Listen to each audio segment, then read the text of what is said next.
राजनीश ओशो, मोहनचंद्र राजनीश। ये नाम सुनते ही दिमाग में कई तस्वीरें आती हैं। कोई कहता है वो एक महान गुरु थे, कोई कहता है कंट्रोवर्शियल फिगर थे। लेकिन आज हम इन सब लेबल्स से दूर हटकर एक इंसान की कहानी सुनेंगे, एक ऐसे व्यक्ति की जो एक छोटे से गांव से निकलकर दुनिया भर में अपनी फिलॉसफी फैलाने वाला बना। दोस्तों, आज हम बात करेंगे ओशो के जीवन और उनकी सोच की। लेकिन ये कोई भक्ति की कहानी नहीं है, ये एक इंसान की जर्नी है जिसने अपने समय की हर परंपरा को चैलेंज किया, जिसने कहा कि सच्चाई किसी बुक में नहीं बल्कि अपने भीतर मिलती है।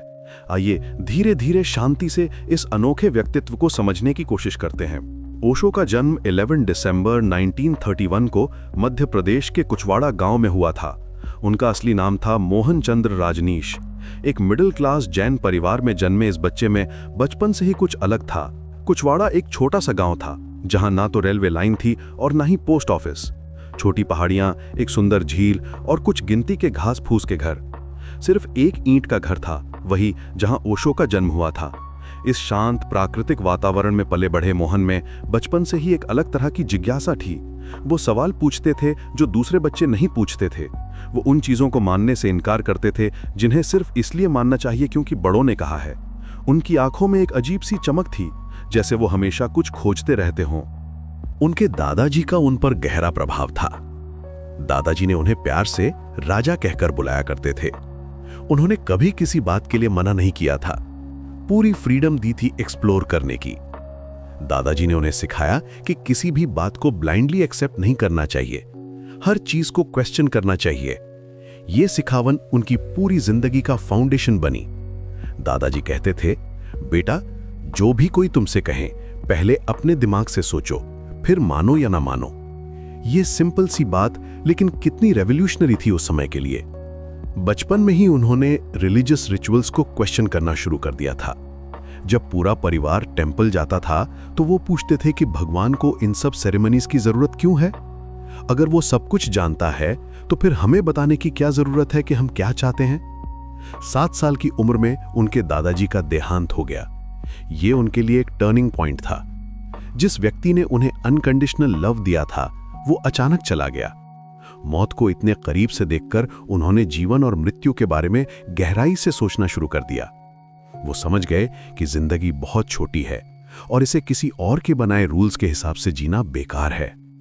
दादाजी की मृत्यु के बाद उन्हें अपने माता पिता के पास गदरवारा जाना पड़ा। यहाँ का माहौल बिल्कुल अलग था। अब वो एक टिपिकल मिडिल क्लास फैमिली का हिस्सा थे जहां रूल्स और रेगुलेशंस थे। लेकिन दादाजी की दी गई फ्रीडम का टेस्ट उन्हें मिल चुका था। अब वो किसी भी रेस्ट्रिक्शंस को इजीली एक्सेप्ट नहीं कर सकते थे। स्कूल में भी वो एक रिबेलियस स्टूडेंट थे। टीचर्स से आर्ग्यू करते थे। अगर कोई बात लॉजिकल नहीं लगती थी तो वो उसे चैलेंज करते थे। मैथमेटिक्स टीचर कहते थे कि 2 + 2 = 4, तो वो पूछते थे क्यों? हिस्ट्री टीचर कहते थे कि ये इवेंट इस डेट पर हुआ था, तो वो पूछते थे कि आपको कैसे पता? उनके टीचर्स परेशान हो जाते थे क्योंकि वो हमेशा क्यों पूछते रहते थे। लेकिन इसी क्वेश्चनिंग नेचर ने उन्हें एक इंडिपेंडेंट थिंकर बनाया। एक बार उनके साइंस टीचर ने कहा था कि ग्रेविटी की वजह से चीजें नीचे गिरती हैं।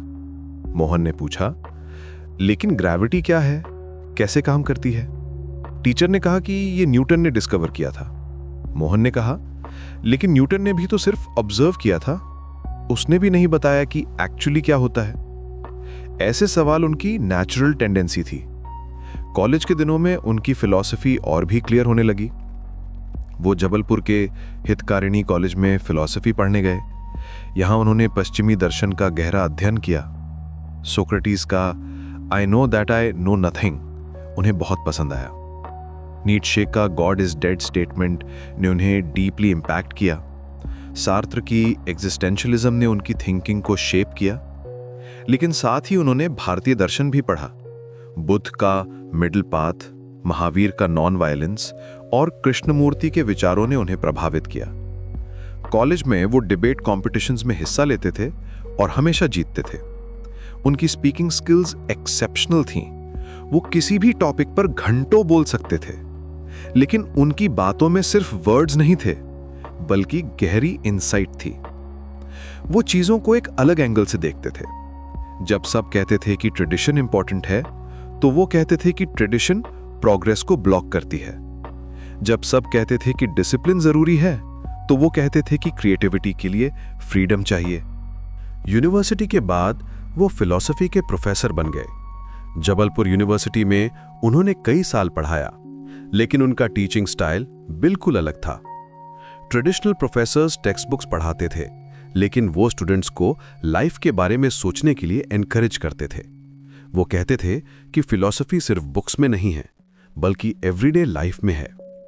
उनकी क्लासेस में स्टूडेंट्स सिर्फ प्लेटो या एरिस्टोटल के बारे में नहीं सीखते थे, वो सीखते थे कि कैसे थिंक करना है, कैसे क्वेश्चन करना है, कैसे अपनी बिलीफ्स को एग्जामिन करना है।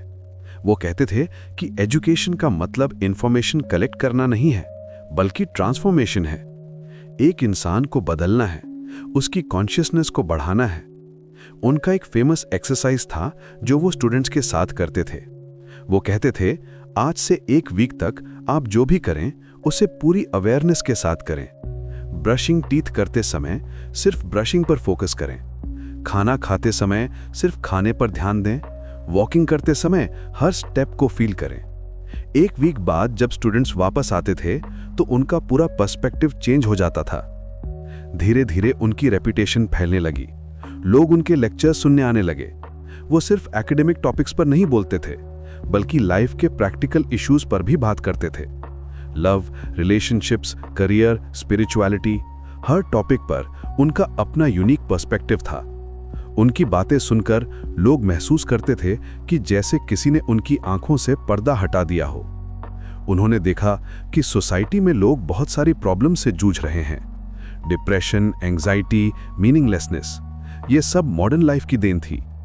ट्रेडिशनल रिलीजन्स इन प्रॉब्लम्स का प्रॉपर सॉल्यूशन नहीं दे पा रहे थे। वो आउटडेटेड हो चुके थे। पीपल को नए आंसर्स चाहिए थे, नए अप्रोचेस चाहिए थे। इसलिए उन्होंने एक नई अप्रोच डेवलप करने का फैसला किया। उनकी कोर फिलॉसफी बहुत सिंपल लेकिन रेवोल्यूशनरी थी, अवेयरनेस। वो कहते थे कि सारी प्रॉब्लम्स का रूट कॉज है अनकॉन्शियसनेस। लोग अपनी लाइफ को मैकेनिकली जी रहे हैं, वो अवेयर नहीं है कि वो क्या कर रहे हैं, क्यों कर रहे हैं। वो कहते थे कि कॉन्शियसनेस के 10 हिस्से में से सिर्फ 1 हिस्सा कॉन्शियस है, बाकी 9 हिस्से अनकॉन्शियस हैं। अगर आप अवेयर हो जाएं तो आपकी सारी प्रॉब्लम्स ऑटोमेटिकली सॉल्व हो जाएंगी। लेकिन अवेयरनेस कैसे डेवलप करें? इसके लिए उन्होंने मेडिटेशन को प्रमोट किया, लेकिन उनका मेडिटेशन ट्रेडिशनल मेडिटेशन से बिल्कुल अलग था। वो कहते थे कि आपको घंटों बैठकर चैंटिंग करने की जरूरत नहीं है। मेडिटेशन का मतलब है प्रेजेंट मोमेंट में होना। जो भी आप कर रहे हैं उसे पूरी अवेयरनेस के साथ करना। खाना खा रहे हैं तो पूरी तरह खाने में डूब जाइए। हर बाइट का टेस्ट फील कीजिए, फूड का टेक्सचर, स्मेल, टेम्परेचर सब कुछ ऑब्जर्व कीजिए। वॉकिंग कर रहे हैं तो हर स्टेप को फील कीजिए, ग्राउंड का टच, एयर का मूवमेंट, बर्ड्स की आवाज, सब कुछ नोटिस कीजिए। टॉकिंग कर रहे हैं तो पूरी अटेंशन से सुनिए और बोलिए। ये है रियल मेडिटेशन। लाइफ को एक मेडिटेशन बना देना है। उन्होंने कहा कि बिलीव्स की जरूरत नहीं है। बिलीफ का मतलब है कि आप कुछ ऐसी चीज को मान रहे हैं जिसका आपको डायरेक्ट एक्सपीरियंस नहीं है। ये डेंजरस है, क्योंकि बिलीव्स आपको ट्रूथ से दूर ले जा सकती हैं। इंस्टेड ऑफ बिलीविंग, आपको एक्सपीरियंसिंग करना चाहिए, अपने लिए डिस्कवर करना चाहिए कि ट्रुथ क्या है। वो कहते थे, मेरी बात भी मत मानिए, अपने लिए एक्सपेरिमेंट कीजिए। फ्रीडम उनकी फिलॉसफी का एक और इंपॉर्टेंट एस्पेक्ट था। वो कहते थे कि हर इंसान को पूरी फ्रीडम होनी चाहिए अपनी लाइफ जीने की। सोसाइटी, फैमिली, रिलीजन, कोई भी आपको डिक्टेट नहीं कर सकता कि आपको कैसे जीना चाहिए। आप अपने डिसीजंस खुद लेने के लिए केपेबल हैं, लेकिन ये फ्रीडम रिस्पॉन्सिबिलिटी के साथ आती है। लेकिन फ्रीडम का मतलब ये नहीं है कि आप इररिस्पॉन्सिबल हो जाएं। रियल फ्रीडम तब आती है जब आप फुल्ली अवेयर होते हैं, जब आप अपने एक्शंस के कॉन्सिक्वेंसेस को समझते हैं, जब आप दूसरों के साथ कंपैशन रखते हैं। फ्रीडम का मतलब है conscious choice, not unconscious reaction. Individuality पर भी उनका बहुत एम्फोसिस था। वो कहते थे कि हर इंसान यूनिक है। नेचर ने कभी भी 2 सेम इंडिविजुअल्स नहीं बनाए हैं। आपको किसी और की कॉपी बनने की जरूरत नहीं है, चाहे वो कोई भी हो, कोई सेंट, कोई लीडर, कोई सेलिब्रिटी। आपको अपना ऑथेंटिक सेल्फ डिस्कवर करना है, अपनी पोटेंशियल को रियलाइज करना है। सोसाइटी हमेशा आपको कंफर्म करने के लिए प्रेशर डालती है। वो चाहती है कि आप एक पर्टिकुलर मोल्ड में फिट हो जाएं। सब सेम ड्रेस पहने, सेम वे में थिंक करें, सेम गोल्स परस्यू करें। लेकिन ये आपकी क्रिएटिविटी और यूनिकनेस को किल कर देता है। इसलिए आपको करेज रखना होगा अपने आप को एक्सप्रेस करने का। डिफरेंट होने से डरना नहीं चाहिए। ऑर्गेनाइज्ड रिलीजन के बारे में उनके व्यूज बहुत कंट्रोवर्शियल थे। वो कहते थे कि रिलीजन्स ने स्पिरिचुअलिटी को करप्ट कर दिया है। वो पावर स्ट्रक्चर्स बन गए हैं जो लोगों को कंट्रोल करते हैं। वो कहते थे मैं सभी सो कॉल्ड रिलीजन्स के अगेंस्ट हूं, क्योंकि वो एक्चुअली रिलीजन्स हैं ही नहीं। मैं रिलीजन के फेवर में हूं, लेकिन रिलीजन्स के अगेंस्ट हूं। उनका कहना था कि ट्रूथ को ऑर्गेनाइज नहीं किया जा सकता। जैसे ही आप इसे ऑर्गेनाइज करते हैं, आप इसे किल कर देते हैं। ट्रूथ एक इंडिविजुअल एक्सपीरियंस है, वो कलेक्टिव फिनोमिनन नहीं बन सकती। रियल स्पिरिचुअलिटी इंडिविजुअल एक्सपीरियंस है। आपको किसी प्रीस्ट या इंस्टीट्यूशन की जरूरत नहीं है डिवाइन को एक्सपीरियंस करने के लिए। उन्होंने कहा कि सभी रिलीजन्स में कुछ ब्यूटीफुल टीचिंग्स हैं। जीसस, बुद्धा, कृष्णा सब ने वंडरफुल इंसाइट्स दी हैं। लेकिन जब ये टीचिंग्स इंस्टीट्यूशंस बन जाती हैं, तो वो अपनी ओरिजिनल स्पिरिट खो देती हैं। वो डॉगमास बन जाते हैं जिन्हें ब्लाइंडली फॉलो करना पड़ता है। लिविंग मास्टर्स के मैसेजेस डेड इंस्टीट्यूशंस में कन्वर्ट हो जाते हैं। लव के बारे में भी उनकी अंडरस्टैंडिंग बहुत डीप थी। वो कहते थे कि रियल लव पोजेसिव नहीं होता। अगर आप किसी से सच में प्यार करते हैं तो आप उन्हें फ्रीडम देते हैं, आप उन्हें कंट्रोल नहीं करते। लव का मतलब है दूसरे पर्सन की ग्रोथ में हेल्प करना, उन्हें अपना बेस्ट वर्जन बनने में सपोर्ट करना। जेलसी, पोजेसिवनेस, कंट्रोल, ये सब लव के एनिमीज हैं। मैरिज और रिलेशनशिप्स के बारे में भी उनके व्यूज ट्रेडिशनल सोसाइटी से बहुत अलग थे। वो कहते थे कि मैरिज एक लीगल कॉन्ट्रैक्ट है, लव नहीं। अगर दो लोग साथ रहना चाहते हैं तो वो रह सकते हैं, अगर नहीं रहना चाहते तो वो अलग हो सकते हैं। इसमें कोई सिन नहीं है। रिलेशनशिप को फोर्स करना लव को डिस्ट्रॉय कर देता है। वर्क और करियर के बारे में भी उनकी एडवाइस प्रैक्टिकल थी।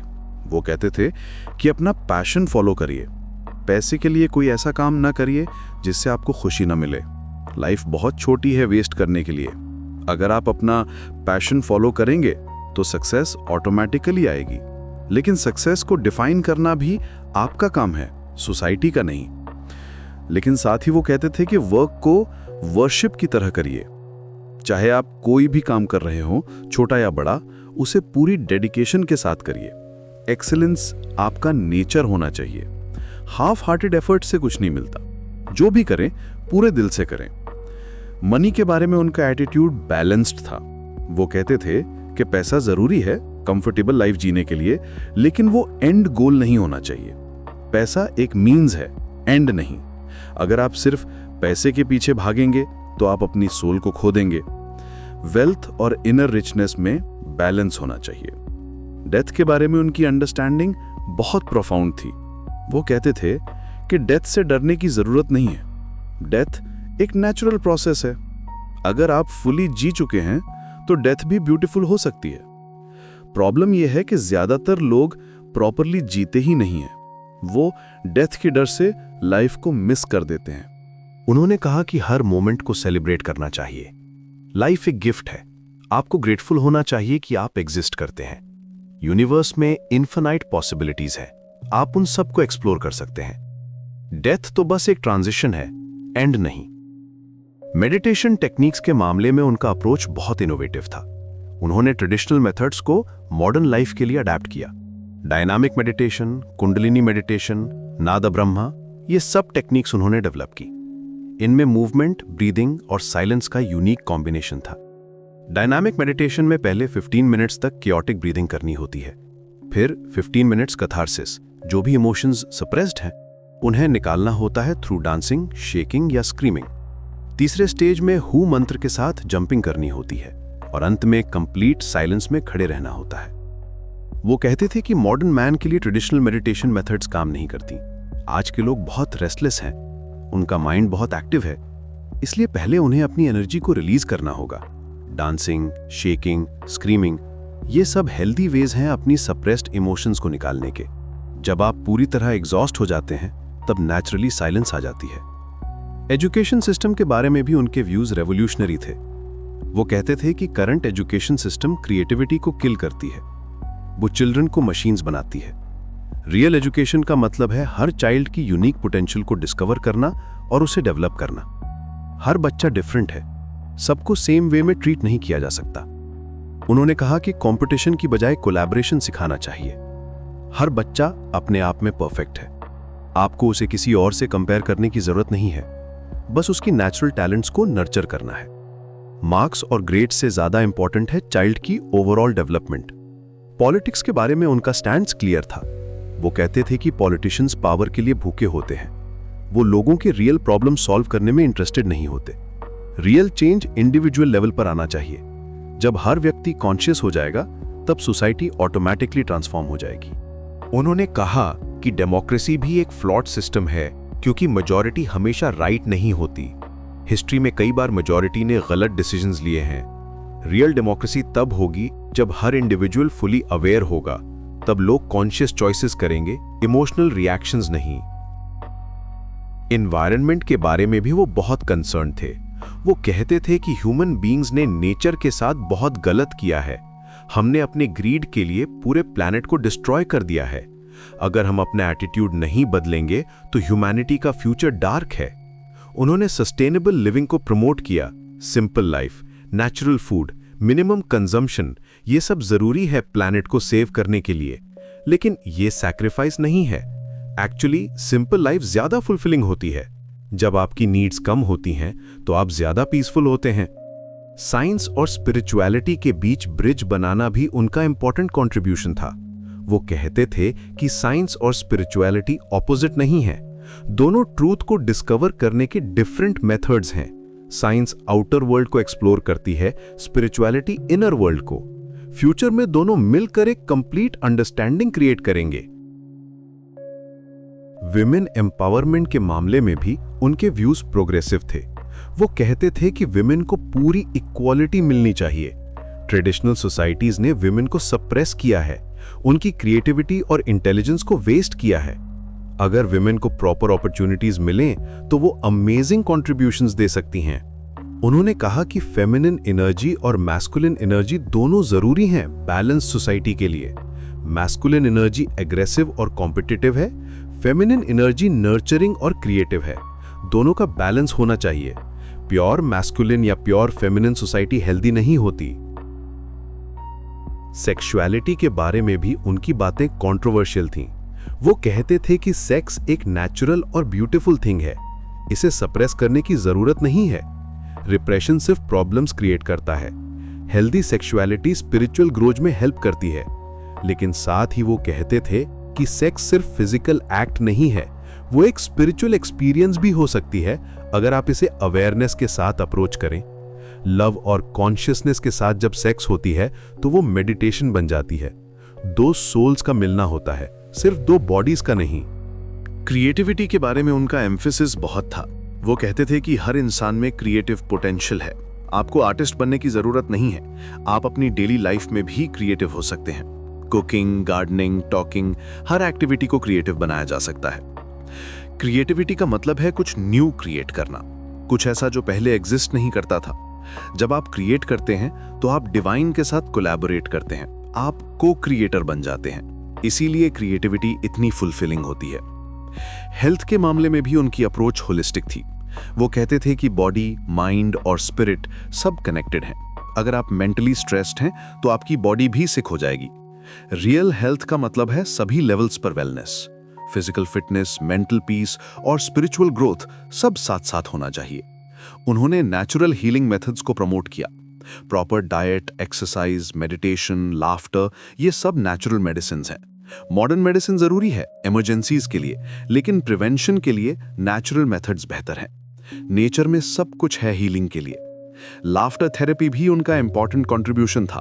वो कहते थे कि लाफ्टर सबसे पावरफुल मेडिसिन है। वो स्ट्रेस को रिलीज करती है, इम्यून सिस्टम को बूस्ट करती है और रिलेशनशिप्स को इंप्रूव करती है। सीरियस होने की जरूरत नहीं है, लाइफ को प्लेफुली जीना चाहिए। चिल्ड्रन की तरह इनोसेंट और जॉयफुल रहना चाहिए। कम्युनिटी लिविंग के एक्सपेरिमेंट्स भी उन्होंने किए। पुणे में उनका आश्रम एक यूनिक कम्युनिटी था जहां डिफरेंट कंट्रीज के लोग साथ रहते थे। वो एक new way of living create करने की कोशिश कर रहे थे, जहां इंडिविजुअल फ्रीडम और कलेक्टिव हार्मनी दोनों हों। लेकिन ये एक्सपेरिमेंट्स हमेशा सक्सेसफुल नहीं रहे। अमेरिका में ओरेगन के कम्यून में कई प्रॉब्लम्स आई। पावर स्ट्रगल्स, लीगल इश्यूज और इंटरनल कॉन्फ्लिक्ट्स ने उस एक्सपेरिमेंट को फेल कर दिया। ये दिखाता है कि ह्यूमन नेचर में अभी भी बहुत सारी लिमिटेशंस हैं। उनकी टीचिंग्स का इम्पैक्ट आज भी कंटिन्यू है।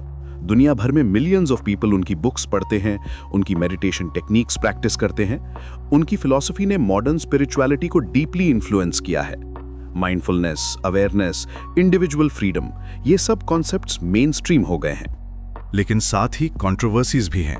कुछ लोग उन्हें कल्ट लीडर मानते हैं, कुछ कहते हैं कि उन्होंने ट्रेडिशनल वैल्यूज को डिस्ट्रॉय किया। ये डिबेट्स आज भी कंटिन्यू हैं।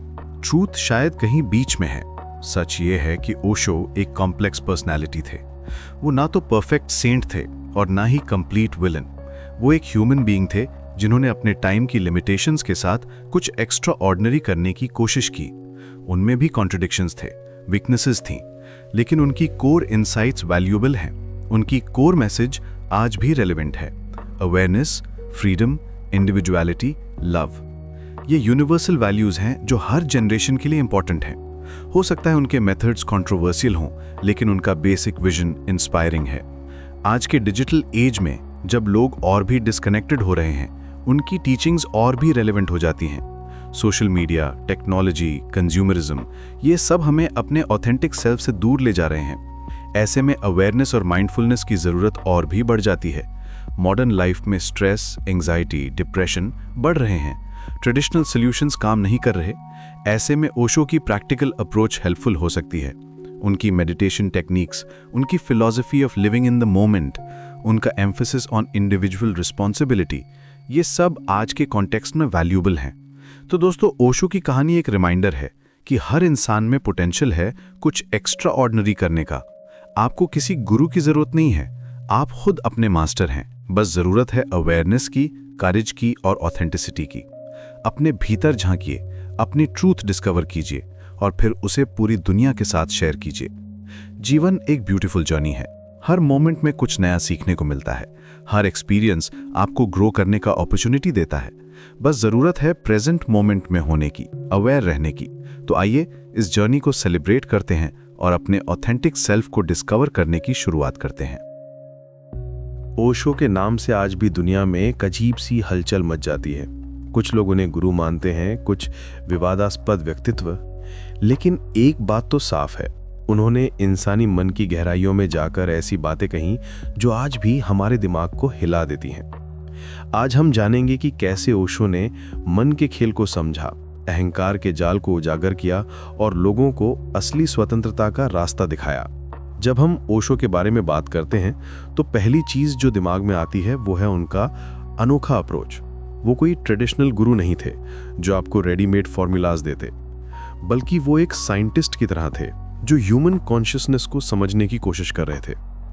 उनकी आंखों में एक अजीब सी चमक थी, जैसे वो कुछ ऐसा देख रहे हों जो हम नहीं देख पा रहे। ओशो का कहना था कि हमारा मन एक बंदर की तरह है, हमेशा उछलता कूदता रहता है। वो कहते थे कि हम अपने मन के गुलाम बन गए हैं, जबकि मन हमारा नौकर होना चाहिए। उनके अनुसार हमारा मन लगातार अतीत और भविष्य के बीच भागता रहता है, लेकिन वर्तमान में कभी नहीं रुकता।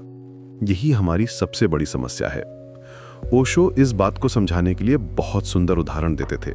वो कहते थे कि आप कभी अपने मन को ऑब्जर्व करिए। सुबह उठने से लेकर रात सोने तक ये कितने विचार पैदा करता है। 1 मिनट में हजारों थॉट्स आते जाते रहते हैं। और इंटरेस्टिंग बात यह है कि इनमें से 99% थॉट्स बिल्कुल यूजलेस होते हैं। वो कहते थे कि अगर आप अपने सारे थॉट्स को पेपर पर लिख दे तो आप खुद ही शॉक हो जाएंगे कि आपका मन कितना गार्बेज प्रोड्यूस करता है। जब ओशो मन की बात करते थे तो वो बहुत सरल भाषा में समझाते थे। वो कहते थे कि मन एक कंप्यूटर की तरह है जिसमें हजारों साल की कंडीशनिंग भरी हुई है। हमारे माता पिता, समाज, धर्म सभी ने हमारे मन में अपने अपने प्रोग्राम्स डाल दिए हैं और हम इन्हीं प्रोग्राम्स के हिसाब से जीते रहते हैं, बिना ये सोचे कि ये हमारे अपने विचार हैं भी या नहीं। ओशो एक बहुत ब्यूटीफुल एनालॉजी देते थे। वो कहते थे कि इमेजिन करिए आप एक क्लीन स्लेट के साथ पैदा हुए हैं, फिर धीरे धीरे सोसाइटी ने आप पर अपने रूल्स, बिलीफ्स और फियर्स लिख दिए। अब आप उसी स्लेट को देखकर सोचते हैं कि यही आप हैं, लेकिन ओरिजिनल आप तो वो क्लीन स्लेट हैं, बाकी सब तो बाद में लिखा गया है। उनका कहना था कि हमारे पेरेंट्स हमसे कहते हैं अच्छे बच्चे बनो, स्कूल में हमसे कहते हैं अच्छे स्टूडेंट्स बनो, सोसाइटी हमसे कहती है अच्छे सिटीजन्स बनो, लेकिन कोई नहीं कहता अपने ऑथेंटिक सेल्फ बनो। हम सबकी एक्सपेक्टेशंस को फुलफिल करने में अपनी असली आइडेंटिटी ही खो देते हैं। ओशो का मानना था कि हमें अपने मन को ऑब्जर्व करना सीखना चाहिए। वो कहते थे बस देखते रहो अपने विचारों को, जैसे आसमान में बादलों को देखते हैं, ना तो उनसे लड़ो ना उनमें खो जाओ, बस साक्षी बनकर देखते रहो। यही मेडिटेशन का असली मतलब है। ये विटनेसिंग का कॉन्सेप्ट बहुत प्रोफाउंड है। ओशो कहते थे कि जब आप अपने थॉट्स को देखना शुरू करते हैं तो एक अमेजिंग चीज होती है। आप रियलाइज करते हैं कि आप वो थॉट्स नहीं हैं, आप वो हैं जो थॉट्स को देख रहा है। ये रियलाइजेशन ही आपकी फ्रीडम की शुरुआत है। वो एक बहुत सिंपल एक्सरसाइज बताते थे। रोज 10 मिनट बैठकर अपने थॉट्स को ऑब्जर्व करिए। जैसे ही कोई थॉट आए बस नोटिस कर लीजिए, अच्छा ये थॉट आई। उसे जज ना करिए, उससे इन्वॉल्व ना हो, बस देखते रहिए। धीरे धीरे आप पाएंगे कि थॉट्स की स्पीड कम होने लगी है। अब बात करते हैं अहंकार की। ओशो के अनुसार ईगो यानी अहंकार हमारी सबसे बड़ी बीमारी है। वो कहते थे कि ईगो एक फॉल्स आइडेंटिटी है जो हमने अपने लिए बना ली है। हम सोचते हैं कि हम ये हैं, वो हैं, डॉक्टर हैं, इंजीनियर हैं, अमीर हैं, गरीब हैं, लेकिन ये सब सिर्फ लेबल्स हैं, हमारी असली पहचान नहीं। ओशो बताते थे कि ईगो का बर्थ कैसे होता है। जब बच्चा पैदा होता है तो उसमें कोई ईगो नहीं होती, वो प्योर कॉन्शियसनेस होता है। लेकिन जैसे जैसे वो बड़ा होता है, सोसाइटी उसे अलग अलग आइडेंटिटीज देने लगती है। तुम स्मार्ट हो, तुम ब्यूटीफुल हो, तुम गुड बॉय हो। ये सब कॉम्प्लीमेंट्स ईगो को फीड करते हैं और धीरे धीरे बच्चा इन आइडेंटिटीज से अटैच हो जाता है। ओशो बताते थे कि ईगो हमेशा कंपैरिजन में जीता है। वो हमेशा दूसरों से अपने तुलना करता रहता है। मैं इससे बेहतर हूं, उससे कम हूं। यही कंपैरिजन हमारी सारी परेशानियों की जड़ है। जब तक हम ईगो के चक्कर में फंसे रहेंगे तब तक शांति नहीं मिल सकती। वो एक बहुत इंटरेस्टिंग ऑब्जर्वेशन शेयर करते थे। वो कहते थे कि देखिए, जब आप किसी से मिलते हैं तो पहली चीज क्या पूछते हैं, आप क्या करते हैं। यानी आप उस पर्सन को उसके प्रोफेशन से आइडेंटिफाई करते हैं। लेकिन प्रोफेशन तो सिर्फ एक रोल है, वो पर्सन नहीं है। ऐसे ही हमने अपनी पूरी आइडेंटिटी अपने रोल्स के आधार पर बना ली है। ओशो कहते थे कि ईगो एक मास्क है जो हमने अपने ओरिजिनल फेस पर लगा लिया है, और हमने इस मास्क को इतने साल पहना है कि हम भूल ही गए हैं कि हमारा असली चेहरा कैसा है। उनका कहना था कि मेडिटेशन का मतलब ही यही है, इस मास्क को हटाकर अपना ओरिजिनल फेस देखना। दोस्तों, ओशो का कहना था कि ईगो को मारने की जरूरत नहीं है, बस उसे समझने की जरूरत है। जब आप ईगो को पूरी तरह समझ जाते हैं तो वो अपने आप गिर जाता है। ये बिल्कुल वैसे ही है जैसे अंधेरे में रोशनी आने पर अंधेरा अपने आप चला जाता है। वो कहते थे कि ईगो को फाइट करने की कोशिश ना करिए, क्योंकि जो भी ईगो से लड़ता है वो भी ईगो ही होता है। इसके बजाय बस ईगो को वॉच करिए। जब आप देखते हैं कि आपका ईगो कैसे रिएक्ट करता है, कैसे हर्ट होता है, कैसे प्राउड फील करता है, तो धीरे धीरे आप उससे डिटैच हो जाते हैं। अब आते हैं ओशो की डायनामिक मेडिटेशन की बात पर। यह शायद उनका सबसे रेवोल्यूशनरी कंट्रीब्यूशन था स्पिरिचुअलिटी की दुनिया में। ट्रेडिशनल मेडिटेशन में लोग चुपचाप बैठकर मन को शांत करने की कोशिश करते हैं, लेकिन ओशो कहते थे कि आधुनिक इंसान इतना तनावग्रस्त है कि वो सीधे शांत नहीं बैठ सकता। पहले उसे अपनी सारी एनर्जी को रिलीज करना होगा। ओशो ने डायनामिक मेडिटेशन को 5 स्टेजेस में डिवाइड किया था। पहला स्टेज है केओटिक ब्रीदिंग। 10 मिनट तक तेजी से सांस लेना बिना किसी रिदम के। ये ब्रीदिंग आपकी डॉर्मेंट एनर्जी को जगाती है। दूसरा स्टेज है कथारसिस। 10 मिनट तक अपनी सारी सप्रेस्ड इमोशंस को बाहर निकालना। चिल्लाना हो तो चिल्लाइए, रोना हो तो रोइए, नाचना हो तो नाचिए। तीसरा स्टेज है हु मंत्रा। 10 मिनट तक हाथ ऊपर करके हु बोलते हुए जंप करना। यह साउंड आपकी सेक्सुअल एनर्जी को ट्रांसफॉर्म करती है। चौथा स्टेज है कंप्लीट साइलेंस। 15 मिनट्स तक बिल्कुल स्टिल रहना, जैसे स्टैच्यू बन जाना। और 5वां स्टेज है सेलिब्रेशन। 15 मिनट तक डांस करना, जो भी फील हो रहा हो उसे एक्सप्रेस करना। डायनामिक मेडिटेशन में पहले आप तेज सांस लेते हैं, फिर अपनी सारी फीलिंग्स को बाहर निकालते हैं। चिल्लाना हो तो चिल्लाइए, रोना हो तो रोइए, नाचना हो तो नाचिए। जब सारी सप्रेस्ड एनर्जी बाहर निकल जाती है तब आप नेचुरली शांत हो जाते हैं। ये शांति फोर्स्ड नहीं होती बल्कि नेचुरल होती है। ओशो का ये अप्रोच बहुत रिवोल्यूशनरी था। उन्होंने कहा कि हमें अपनी इमोशंस को सप्रेस नहीं करना चाहिए बल्कि उन्हें समझना चाहिए। जब आप अपने गुस्से, दुख, खुशी सभी को पूरी अवेयरनेस के साथ एक्सपीरियंस करते हैं तो वे अपने आप ट्रांसफॉर्म हो जाते हैं। वो कहते थे कि मॉडर्न मैन सेंचुरीज की कंडीशनिंग के साथ जी रहा है। हमारे अंदर इतना गार्बेज भरा हुआ है कि पहले उसे क्लीन करना जरूरी है। ट्रेडिशनल मेडिटेशन टेक्निक्स उस टाइम के लिए डिजाइन की गई थी जब लोग सिंपल लाइफ जीते थे। आज के कॉम्प्लेक्स वर्ल्ड में हमें नई टेक्निक्स की जरूरत है। ओशो की एक बहुत ब्यूटीफुल इंसाइट थी कि सप्रेशन और एक्सप्रेशन में बहुत फर्क है। अगर आप अपने एंगर को सप्रेस करते हैं तो वो आपके अंदर पॉइजन बन जाता है, लेकिन अगर आप उसे कॉन्शियसली एक्सप्रेस करते हैं मेडिटेशन के दौरान तो वो ट्रांसफॉर्म हो जाता है। अब बात करते हैं ओशो के सबसे कंट्रोवर्शियल विषयों की, प्रेम, रिश्ते और सेक्सुअलिटी। यहां ओशो ने सोसाइटी की सबसे डीप रूटेड बिलीव्स को चैलेंज किया था। ओशो का कहना था कि हमने प्रेम को पोजेशन बना दिया है। हम कहते हैं ये मेरी पत्नी है, ये मेरा पति है, ये मेरा बच्चा है, लेकिन ओशो पूछते थे क्या किसी इंसान पर आपका ओनरशिप हो सकता है? ओशो कहते थे कि जब आप कहते हैं माई वाइफ या माई हस्बैंड तो आप उस पर्सन को एक ऑब्जेक्ट की तरह ट्रीट कर रहे हैं, आप उसकी फ्रीडम को छीन रहे हैं। सच्चा प्रेम तो फ्रीडम देता है, बॉन्डेज नहीं। जब आप किसी से सच में प्रेम करते हैं तो आप उसे खुश देखना चाहते हैं, भले ही वो खुशी आपके साथ ना हो। उनके अनुसार सच्चा प्रेम फ्रीडम देता है, बॉन्डेज नहीं।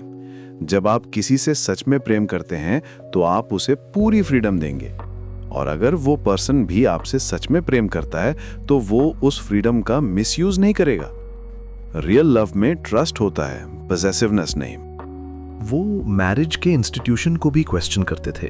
वो कहते थे कि मैरिज लव को लीगल कॉन्ट्रैक्ट बना देती है। जब लव स्पॉन्टेनियस नहीं रह जाता बल्कि ड्यूटी बन जाता है तो वो मर जाता है। उनका कहना था कि लव को लीगल फ्रेमवर्क की जरूरत नहीं होनी चाहिए। ओशो सेक्सुअलिटी के बारे में भी बहुत ओपनली बात करते थे। वो कहते थे कि सेक्स एक नेचुरल एनर्जी है और इससे सप्रेस करने से सिर्फ परवर्जन पैदा होता है। उनका मानना था कि जब आप सेक्स को गिल्ट फ्री एक्सपीरियंस करते हैं तो वो आपको हायर कॉन्शियसनेस की तरफ ले जा सकता है। ये बात उस समय के लिए बहुत रैडिकल थी, जब सेक्स के बारे में खुलकर बात करना टैबू था। ओशो कहते थे कि हमारे सारे रिलीजन्स ने सेक्स को सिन बना दिया है, जबकि ये सबसे नेचुरल चीज है। इस गिल्ट की वजह से लोग अपनी सेक्सुअलिटी को सप्रेस करते हैं, जिससे मेंटल प्रॉब्लम्स पैदा होती हैं। ओशो का कहना था कि सेक्स एनर्जी ही वो एनर्जी है जिससे पूरा यूनिवर्स क्रिएट हुआ है। ये सबसे पावरफुल एनर्जी है। अगर इसे सही डायरेक्शन में चैनलाइज किया जाए तो ये स्पिरिचुअल ट्रांसफॉर्मेशन का कारण बन सकती है। वो एक बहुत ब्यूटीफुल एनालॉजी देते थे। वो कहते थे कि सेक्स एनर्जी एक लैडर की तरह है। आप उसे नीचे की तरफ भी यूज कर सकते हैं जो एनिमल लेवल है, या आप उसे ऊपर की तरफ ट्रांसफॉर्म कर सकते हैं जो डिवाइन लेवल है। चॉइस आपकी है।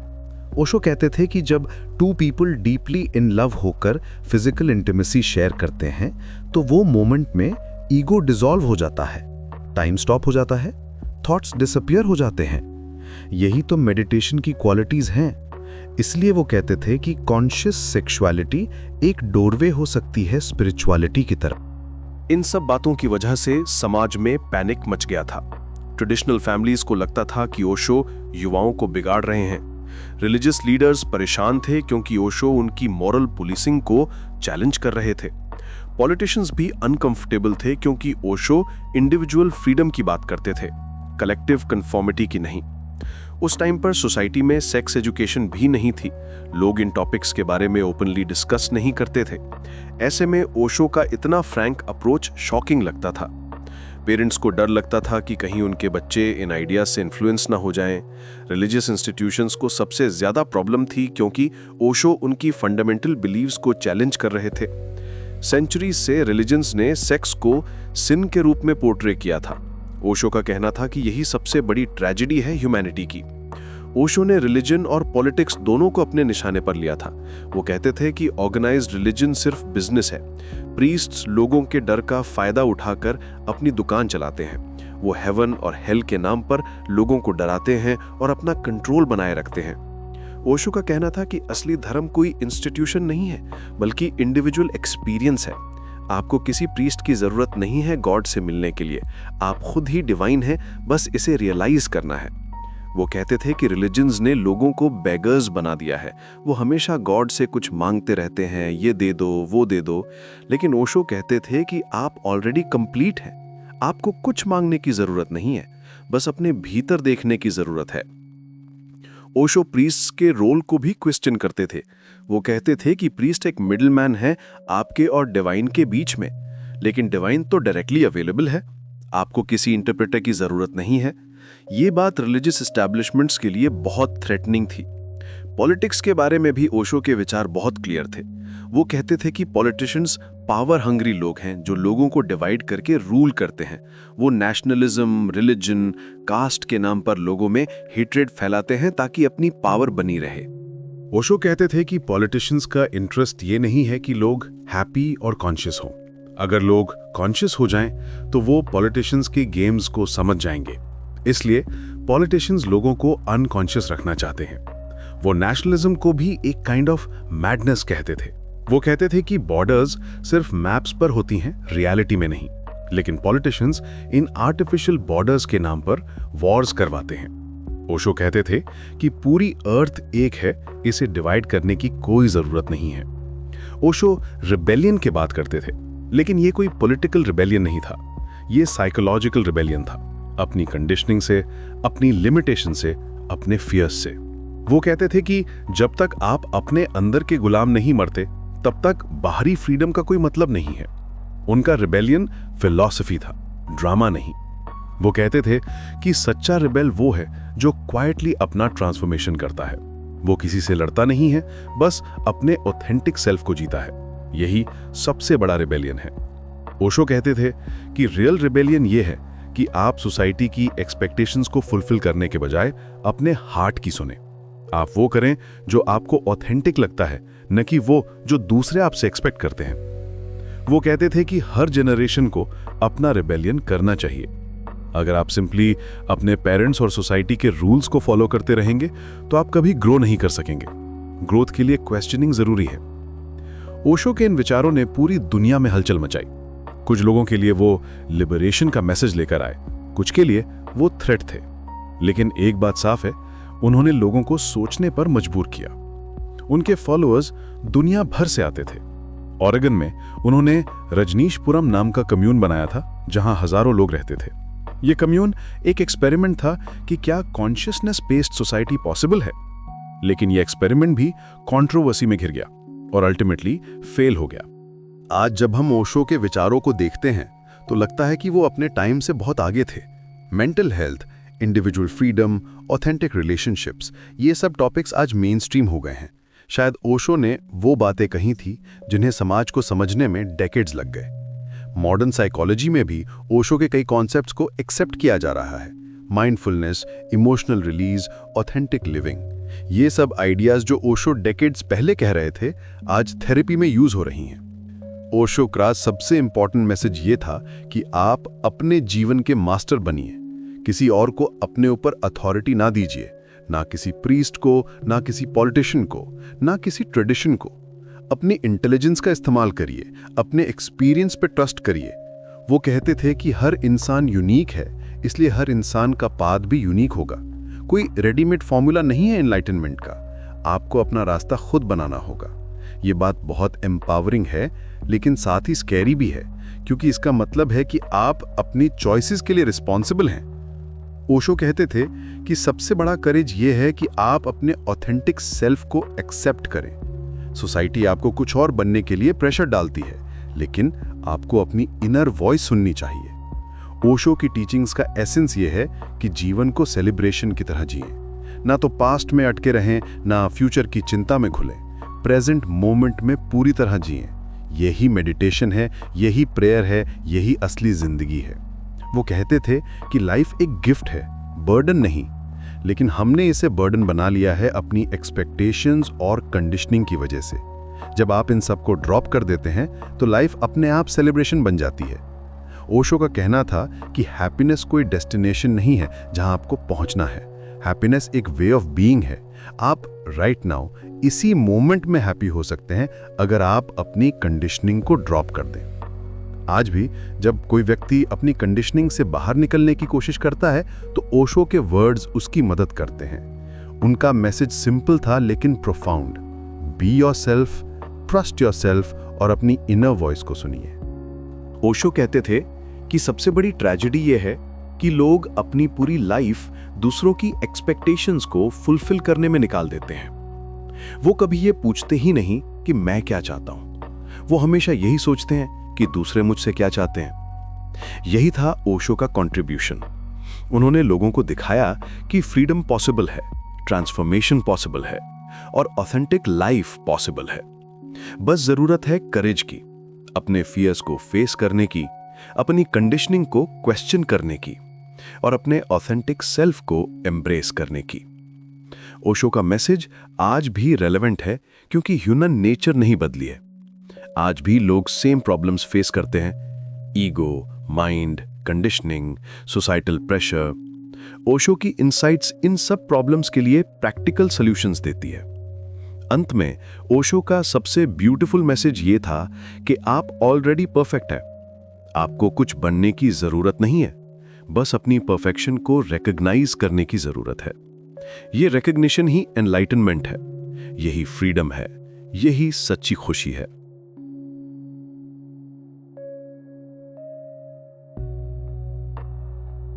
आज हम एक ऐसी कहानी सुनने जा रहे हैं जो आध्यात्म और विवाद के बीच झूलती रहती है। एक ऐसे व्यक्ति की कहानी जिसने पूरी दुनिया को हिला दिया था। ओशो, जिन्हें पहले भगवान श्री रजनीश के नाम से जाना जाता था। उनकी यात्रा एक छोटे से आध्यात्मिक केंद्र से शुरू होकर एक वैश्विक आंदोलन तक पहुंची।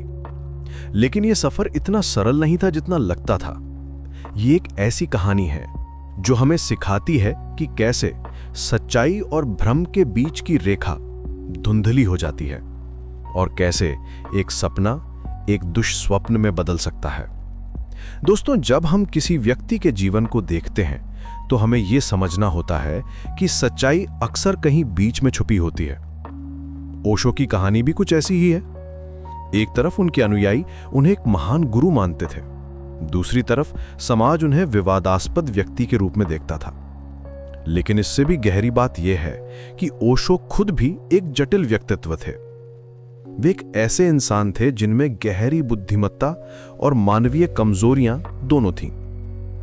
आइए इस यात्रा को शुरू से समझते हैं, धीरे धीरे, बिना किसी जल्दबाजी के। 1974 में जब ओशो ने पूना में अपना आश्रम स्थापित किया तो शायद ही किसी ने सोचा होगा कि यह छोटा सा केंद्र एक दिन पूरी दुनिया की नजरों में होगा। पूना का यह आश्रम धीरे धीरे पश्चिमी देशों के लोगों के लिए एक आकर्षण का केंद्र बन गया।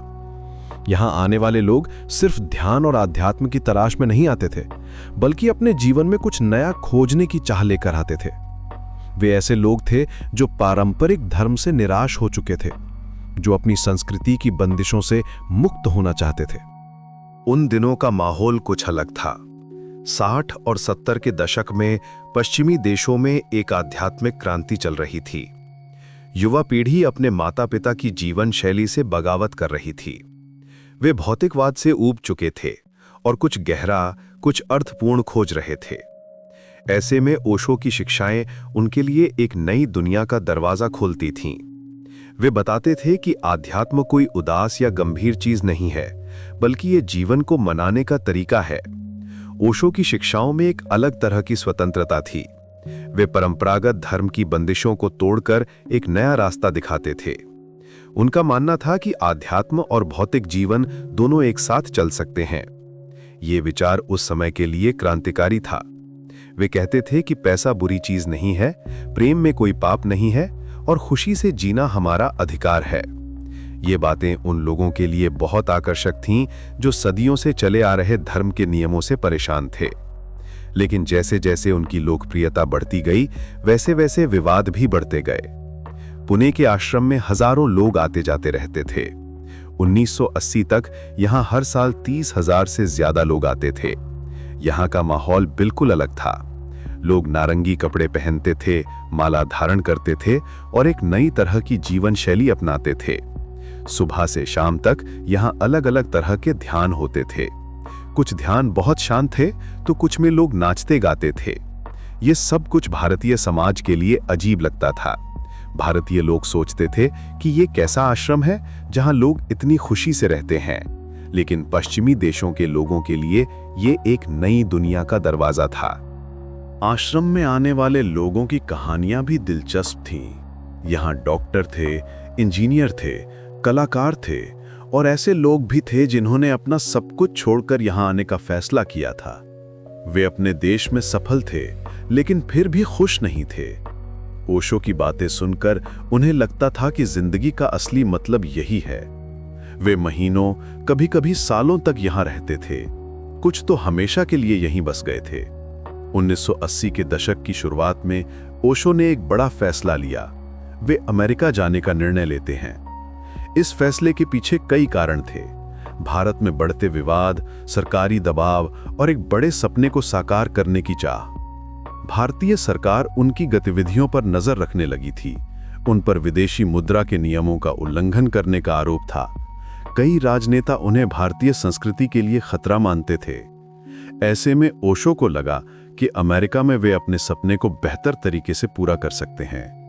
अमेरिका में वे एक ऐसा समुदाय बनाना चाहते थे जो पूरी तरह से उनके विचारों पर आधारित हो। 1981 में ओरेगन राज्य के वास्को काउंटी में एक छोटे से शहर एंटेलोप के पास 64,000 एकड़ जमीन खरीदी गई। ये जमीन बहुत सस्ती थी क्योंकि ये रेगिस्तानी इलाका था और यहाँ खेती नहीं हो सकती थी।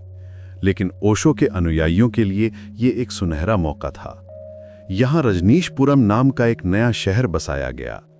ये सिर्फ एक आश्रम नहीं था, बल्कि एक पूरा शहर था जिसमें अपनी सरकार, अपने नियम और अपनी व्यवस्था थी। इस शहर का नाम ओशो के पुराने नाम रजनीश के नाम पर रखा गया था। रजनीशपुरम का सपना बहुत बड़ा था। यहाँ आधुनिक सुविधाओं के साथ साथ आध्यात्मिक जीवन का संयोजन था। हवाई अड्डा, होटल, रेस्टोरेंट, मॉल और यहाँ तक कि अपनी पुलिस भी थी। यहाँ एक बड़ा मेडिटेशन हॉल था जिसमें 5,000 लोग बैठ सकते थे। एक आधुनिक अस्पताल था, स्कूल था और यहाँ तक कि एक छोटा सा डैम भी बनाया गया था। हजारों लोग यहाँ रहते थे और काम करते थे। वे सुबह काम करते थे और शाम को ध्यान करते थे। बाहर से देखने में ये एक सफल प्रयोग लगता था। लोग कहते थे कि ये भविष्य का शहर है जहां आध्यात्म और तकनीक दोनों एक साथ हैं। लेकिन इस सुंदर तस्वीर के पीछे कुछ और ही कहानी थी। जैसे जैसे रजनीशपुरम बढ़ता गया, वैसे वैसे स्थानीय लोगों में असंतोष भी बढ़ता गया। एंटेलोप के मूल निवासी इस अचानक आए बदलाव से परेशान थे। उन्हें लगता था कि उनका शहर उनसे छीना जा रहा है। वे सोचते थे कि ये लोग कौन हैं जो अचानक से आकर यहाँ अपना राज स्थापित कर रहे हैं। एंटेलोप एक छोटा सा शहर था जहाँ सिर्फ 40 लोग रहते थे। अचानक से हजारों नए लोगों का आना उनके लिए एक सदमा था।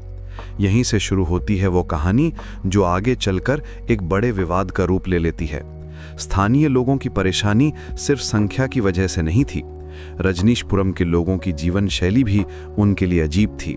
वे अलग तरह के कपड़े पहनते थे, अलग तरह से बात करते थे और उनके रीति रिवाज भी अलग थे। स्थानीय लोग जो ज़्यादातर ईसाई थे और पारंपरिक अमेरिकी जीवन शैली में विश्वास करते थे, इन सब बातों को समझ नहीं पा रहे थे। उन्हें लगता था कि ये कोई अजीब कल्ट है जो उनके इलाके को बर्बाद कर देगा। रजनीशपुरम की स्थापना के साथ ही कानूनी समस्याएं भी शुरू हो गईं। ओरेगन के अटॉर्नी जनरल डेविड फ्रोनमेयर का कहना था कि ये शहर धर्म और राज्य के अलगाव के सिद्धांत का उल्लंघन करता है। उनका तर्क था कि एक धार्मिक संगठन अपना अलग शहर नहीं बना सकता। अमेरिकी संविधान के अनुसार चर्च और स्टेट अलग होने चाहिए, लेकिन रजनीशपुरम में ये अलगाव नहीं था। यहाँ के मेयर, काउंसिल के सदस्य और अन्य अधिकारी सभी ओशो के अनुयायी थे। ये एक ऐसी स्थिति थी जो अमेरिकी कानून के अनुसार गलत थी। इस बीच रजनीशपुरम के अंदर भी सत्ता संघर्ष चल रहा था। मां आनंदशीला, जो ओशो की सचिव थीं, वास्तव में पूरे समुदाय की नेता बन गई थीं। ओशो खुद मौन व्रत में थे और सार्वजनिक रूप से बोलते नहीं थे। उन्होंने 1981 से 1984 तक लगभग 3.5 साल तक मौन रखा था। इस स्थिति में शीला का प्रभाव लगातार बढ़ता गया। वे ही मीडिया से बात करती थीं, वे ही सरकारी अधिकारियों से मिलती थीं और वे ही सभी महत्वपूर्ण फैसले लेती थीं। शीला एक मजबूत और निर्णायक व्यक्तित्व की महिला थीं। वे भारत में गुजरात के एक मध्यम वर्गीय परिवार से आती थीं, लेकिन अमेरिका में आकर उन्होंने अपने आप को एक कुशल प्रशासक के रूप में साबित किया था। वे रजनीशपुरम को एक सफल शहर बनाने के लिए कुछ भी करने को तैयार थीं। उनमें एक अजीब तरह का आत्मविश्वास था। वे मीडिया के सामने बेझिझक बोलती थीं और किसी से डरती नहीं थीं, लेकिन उनके तरीके हमेशा कानूनी नहीं थे। धीरे धीरे समुदाय के अंदर भी विभाजन होने लगा। कुछ लोग शीला के तरीकों से सहमत नहीं थे। वे सोचते थे कि ये सब ओशो की शिक्षाओं के विपरीत है। 1984 में स्थिति और भी गंभीर हो गई। स्थानीय चुनावों में अपना प्रभाव बढ़ाने के लिए रजनीशपुरम के लोगों ने एक अजीब योजना बनाई। वे हजारों बेघर लोगों को ओरेगन लाए और उन्हें वोट देने के लिए पंजीकृत कराया। इस योजना का नाम था शेयर होम प्रोग्राम। उन्होंने देश भर के अलग अलग शहरों से लगभग 3000 बेघर लोगों को लाया।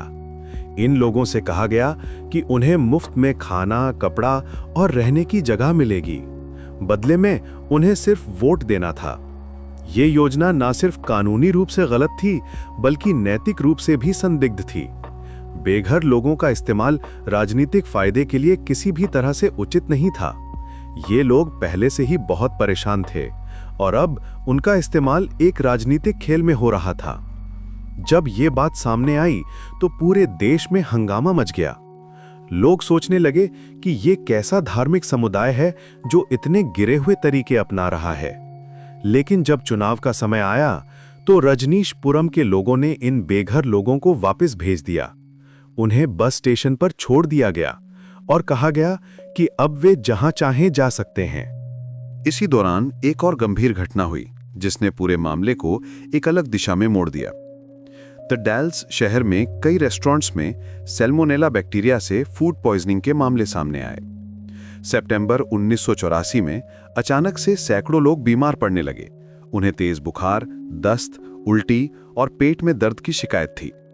शुरू में डॉक्टरों को समझ नहीं आया कि ये क्या है, लेकिन जब जांच हुई तो पता चला कि ये सैल्मोनेला बैक्टीरिया से हुई फूड पॉइजनिंग थी।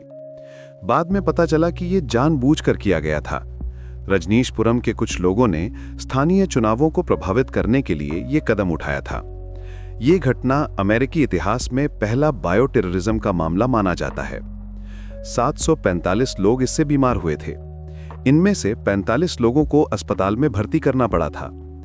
सबसे छोटा मरीज एक नवजात बच्चा था जो सिर्फ 2 दिन का था और सबसे बड़ा एक 87 साल का बुजुर्ग था। शुक्र की बात यह थी कि किसी की मौत नहीं हुई, लेकिन कई लोग बहुत गंभीर हालत में थे। ये एक ऐसी घटना थी जिसने पूरे देश को हिला दिया। अब रजनीशपुरम सिर्फ एक विवादास्पद धार्मिक समुदाय नहीं रह गया था, बल्कि एक सुरक्षा खतरा बन गया था। बाद में जब जांच हुई तो पता चला कि यह सब कैसे किया गया था। रजनीशपुरम में एक मेडिकल लैब थी जहां शीला और उनके साथियों ने सैल्मोनेला बैक्टीरिया तैयार किया था। उन्होंने इस बैक्टीरिया को एक तरल में मिलाया था जिसे वो साल्सा कहते थे। फिर वो इस तरल को प्लास्टिक की थैलियों में भरकर द डैल्स के रेस्टोरेंट में ले जाते थे। वहां वे इसे सलाद बार पर छिड़कते थे या सलाद ड्रेसिंग में मिला देते थे। ये सब इतनी चालाकी से किया गया था कि किसी को शक नहीं हुआ। इसके अलावा उन्होंने 2 काउंटी कमिश्नरों को भी जानबूझकर बीमार किया था। जब ये कमिश्नर रजनीशपुरम आए थे तो उन्हें पानी के ग्लास में सैल्मोनेला मिलाकर दिया गया था। दोनों बीमार पड़ गए और एक को तो अस्पताल में भर्ती करना पड़ा। ये दिखाता है कि ये सब कितनी योजनाबद्ध तरीके से किया गया था। मीडिया में रजनीशपुरम की छवि लगातार खराब होती जा रही थी। टेलीविजन पर, अखबारों में, हर जगह इस समुदाय के बारे में नकारात्मक खबरें आती रहती थीं। लोगों के मन में डर बैठ गया था। वे सोचते थे कि ये कोई सामान्य धार्मिक समुदाय नहीं है, बल्कि एक खतरनाक कल्ट है। मीडिया की रिपोर्टिंग में कभी-कभी अतिशयोक्ति भी होती थी। कुछ रिपोर्टर ऐसी बातें लिखते थे जो पूरी तरह सच नहीं थी, लेकिन इससे रजनीशपुरम की छवि और भी खराब होती गई। टेलीविजन पर रजनीशपुरम के बारे में डॉक्यूमेंट्री बनाई गई। न्यूज़ चैनल हर दिन इसके बारे में कुछ न कुछ दिखाते रहते थे। अखबारों में बड़ी-बड़ी हेडलाइन आती थी। ये सब देखकर आम अमेरिकी लोगों के मन में रजनीशपुरम के बारे में एक नकारात्मक छवि बन गई। वे सोचने लगे कि ये कोई धार्मिक जगह नहीं है, बल्कि एक ऐसी जगह है जहां खतरनाक लोग रहते हैं। लेकिन क्या वास्तव में पूरा समुदाय इन गलत कामों में शामिल था? ये एक जटिल सवाल है। हजारों लोग रजनीशपुरम में रहते थे और उनमें से ज्यादातर सिर्फ एक शांतिपूर्ण जीवन जीना चाहते थे। वे ओशो की शिक्षाओं में विश्वास करते थे और एक बेहतर दुनिया का सपना देखते थे। वे सुबह उठकर ध्यान करते थे, दिन भर मेहनत से काम करते थे और शाम को फिर से ध्यान करते थे। उनका जीवन बहुत सरल और शांतिपूर्ण था। वे किसी को नुकसान नहीं पहुंचाना चाहते थे। समस्या ये थी कि सत्ता कुछ लोगों के हाथों में केंद्रित हो गई थी। शीला और उनके करीबी साथी ऐसे फैसले ले रहे थे जो पूरे समुदाय की छवि खराब कर रहे थे। ये एक ऐसी स्थिति थी जहां कुछ लोगों के गलत कामों की सजा पूरे समुदाय को भुगतनी पड़ रही थी। बहुत से लोगों को तो ये भी पता नहीं था कि शीला और उनके साथी क्या कर रहे हैं। वे सिर्फ अपना काम करते थे और ओशो की शिक्षाओं को सुनते थे। रजनीशपुरम के अंदर एक अजीब तरह का माहौल था।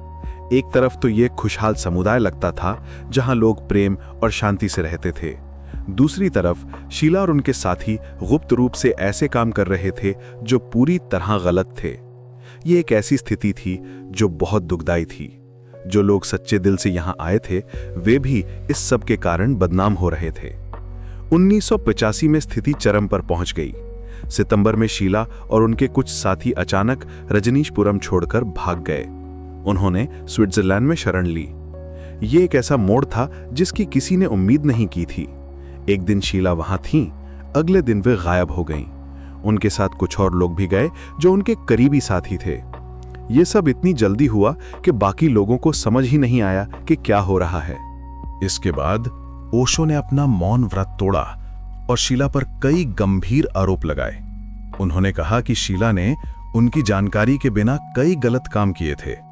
उन्होंने कहा कि फूड पॉइजनिंग, वोटर फ्रॉड और अन्य आपराधिक गतिविधियों में उनका कोई हाथ नहीं था। ओशो का कहना था कि शीला ने उन्हें भी धोखा दिया था। उन्होंने बताया कि शीला उनके फोन टैप करती थी और उनके कमरे में भी चुपके से माइक लगाए गए थे। लेकिन क्या यह सच था? यह सवाल आज भी विवादास्पद है। कुछ लोगों का मानना है कि ओशो वास्तव में इन सब बातों से अनजान थे। वो कहते हैं कि ओशो एक आध्यात्मिक व्यक्ति थे और उन्हें इन सब राजनीतिक खेलों में कोई दिलचस्पी नहीं थी। दूसरी तरफ कुछ लोगों का मानना है कि ओशो को सब कुछ पता था और वे सिर्फ अपने आप को बचाने के लिए शीला पर सारा दोष डाल रहे थे। अक्टूबर में ओशो को इमिग्रेशन फ्रॉड के आरोप में गिरफ्तार किया गया। उन पर आरोप था कि वे झूठे बहाने से अमेरिका आए थे। उन्होंने कहा था कि वे इलाज के लिए आए हैं, लेकिन वास्तव में उन्होंने कोई इलाज नहीं करवाया था। इसके अलावा उन पर यह भी आरोप था कि उन्होंने फर्जी शादियों का एक जाल बिछाया था ताकि उनके अनुयायी अमेरिका में रह सकें। यह अमेरिकी कानून के अनुसार एक गंभीर अपराध था। ओशो की गिरफ्तारी एक बड़ी घटना थी। पूरी दुनिया में इसकी खबर फैली। उनके अनुयायी बहुत परेशान हो गए। वे नहीं समझ पा रहे थे कि उनके गुरु के साथ ये सब क्यों हो रहा है। कुछ लोग कहते थे कि ये अमेरिकी सरकार की साजिश है। वे मानते थे कि सरकार ओशो से डरती है क्योंकि वे लोगों को सच्चाई बताते हैं। ओशो ने प्ली बार्गेन स्वीकार किया। उन्होंने 2 आरोपों में अपना अपराध स्वीकार किया और $4 लाख जुर्माना भरा। इसके अलावा उन्होंने ओरेगन राज्य को $50 लाख और पीड़ितों के लिए $5 लाख का भुगतान किया। सबसे महत्वपूर्ण बात यह थी कि उन्होंने 10 साल तक अमेरिका न आने का वादा किया। यह एक ऐसा फैसला था जिसने पूरी कहानी का अंत कर दिया। नवंबर में ओशो अमेरिका छोड़कर चले गए। उनके जाने के साथ ही रजनीशपुरम का अंत हो गया। हजारों लोग जो यहाँ अपना घर बनाकर रहते थे, वे सब चले गए। एक समय जो शहर जीवंत और भरा पूरा था, वो अचानक एक भूतिया शहर बन गया। वहां की सड़कें सुनसान हो गईं, घर खाली हो गए और वह सपनों का शहर एक बुरे सपने की तरह समाप्त हो गया। रजनीशपुरम की कहानी यहीं खत्म नहीं होती। इसके बाद कई साल तक कानूनी लड़ाई चलती रही। ओरेगन की अदालतों में यह मामला वर्षों तक चला। शीला और उनके साथियों पर मुकदमे चले। शीला को कई आरोपों में दोषी पाया गया और उन्हें 4.5 साल की सजा हुई। उन्होंने 28 महीने जेल में बिताए और फिर उन्हें जर्मनी भेज दिया गया। बाद में वे स्विट्जरलैंड चली गईं, जहां वे आज भी रहती हैं।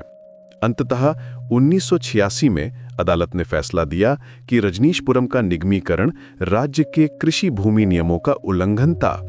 लेकिन दिलचस्प बात यह है कि बाद में ओरेगन सुप्रीम कोर्ट ने एक अलग फैसला दिया। उन्होंने कहा कि रजनीशपुरम का निगमीकरण राज्य के कृषि भूमि नियमों का उल्लंघन नहीं करता था।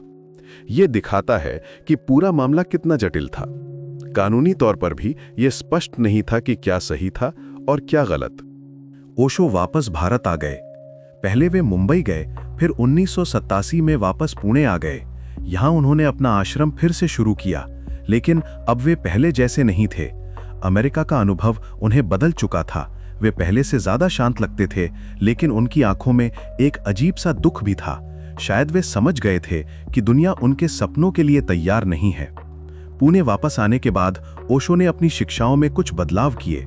वे अब राजनीति और सत्ता के खेल से दूर रहने की सलाह देते थे। वे कहते थे कि आध्यात्म का मतलब सिर्फ अपने अंदर की शांति खोजना है, बाहरी दुनिया को बदलने की कोशिश नहीं करना। ये एक बड़ा बदलाव था उनकी सोच में। 1990 में ओशो की मृत्यु हो गई। उनकी मृत्यु के साथ ही एक युग का अंत हो गया, लेकिन उनकी शिक्षाएं और विवाद दोनों आज भी जारी हैं। पुणे का आश्रम अब ओशो इंटरनेशनल मेडिटेशन रिजॉर्ट के नाम से जाना जाता है। ये एक बहुत ही सुंदर और शांत जगह है, जहां दुनिया भर से लोग आते हैं। आज भी हर साल लाखों लोग इस रिजॉर्ट में आते हैं। दुनिया भर में 80 से ज्यादा देशों में ओशो मेडिटेशन सेंटर हैं। ये दिखाता है कि विवादों के बावजूद ओशो की शिक्षाओं का प्रभाव आज भी है। लोग आज भी उनकी बातों में कुछ न कुछ ऐसा पाते हैं जो उनके जीवन को बेहतर बनाता है। जब हम ओशो और रजनीशपुरम की कहानी को देखते हैं, तो हमें यह समझना होता है कि सच्चाई हमेशा एक तरफा नहीं होती। एक तरफ वे एक महान आध्यात्मिक गुरु थे, जिन्होंने लाखों लोगों के जीवन को प्रभावित किया। उनकी शिक्षाओं में गहराई थी और वे लोगों को एक नई दिशा दिखाते थे। दूसरी तरफ उनके नाम पर कई गलत काम भी हुए। यह एक ऐसी स्थिति है जो हमें सोचने पर मजबूर करती है। क्या ओशो वास्तव में उन सभी अपराधों के लिए जिम्मेदार थे जो रजनीशपुरम में हुए, या वे सिर्फ एक आध्यात्मिक गुरु थे जिनके नाम का गलत इस्तेमाल हुआ? ये सवाल आज भी विवादास्पद है। अलग अलग लोगों के अलग अलग मत हैं। कुछ लोग आज भी मानते हैं कि ओशो एक महान व्यक्ति थे और जो कुछ गलत हुआ वो दूसरे लोगों की वजह से हुआ। दूसरे लोग कहते हैं कि ओशो को सब कुछ पता था और वे भी उतने ही दोषी हैं जितने के दूसरे।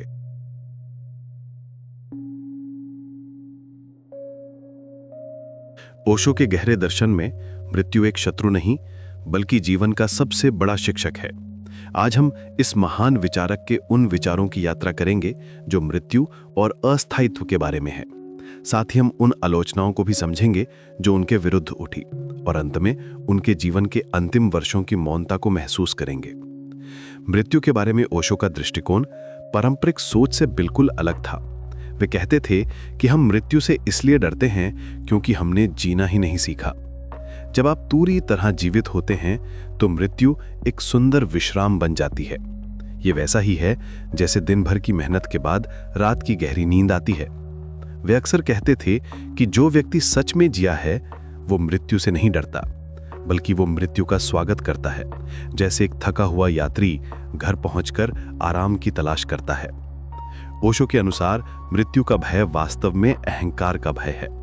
हमारा अहंकार जो कहता है मैं हूं, वही मृत्यु से घबराता है। लेकिन जब आप गहराई से देखते हैं तो पाते हैं कि ये मैं कभी था ही नहीं। ये केवल विचारों, यादों और पहचानों का एक संग्रह है।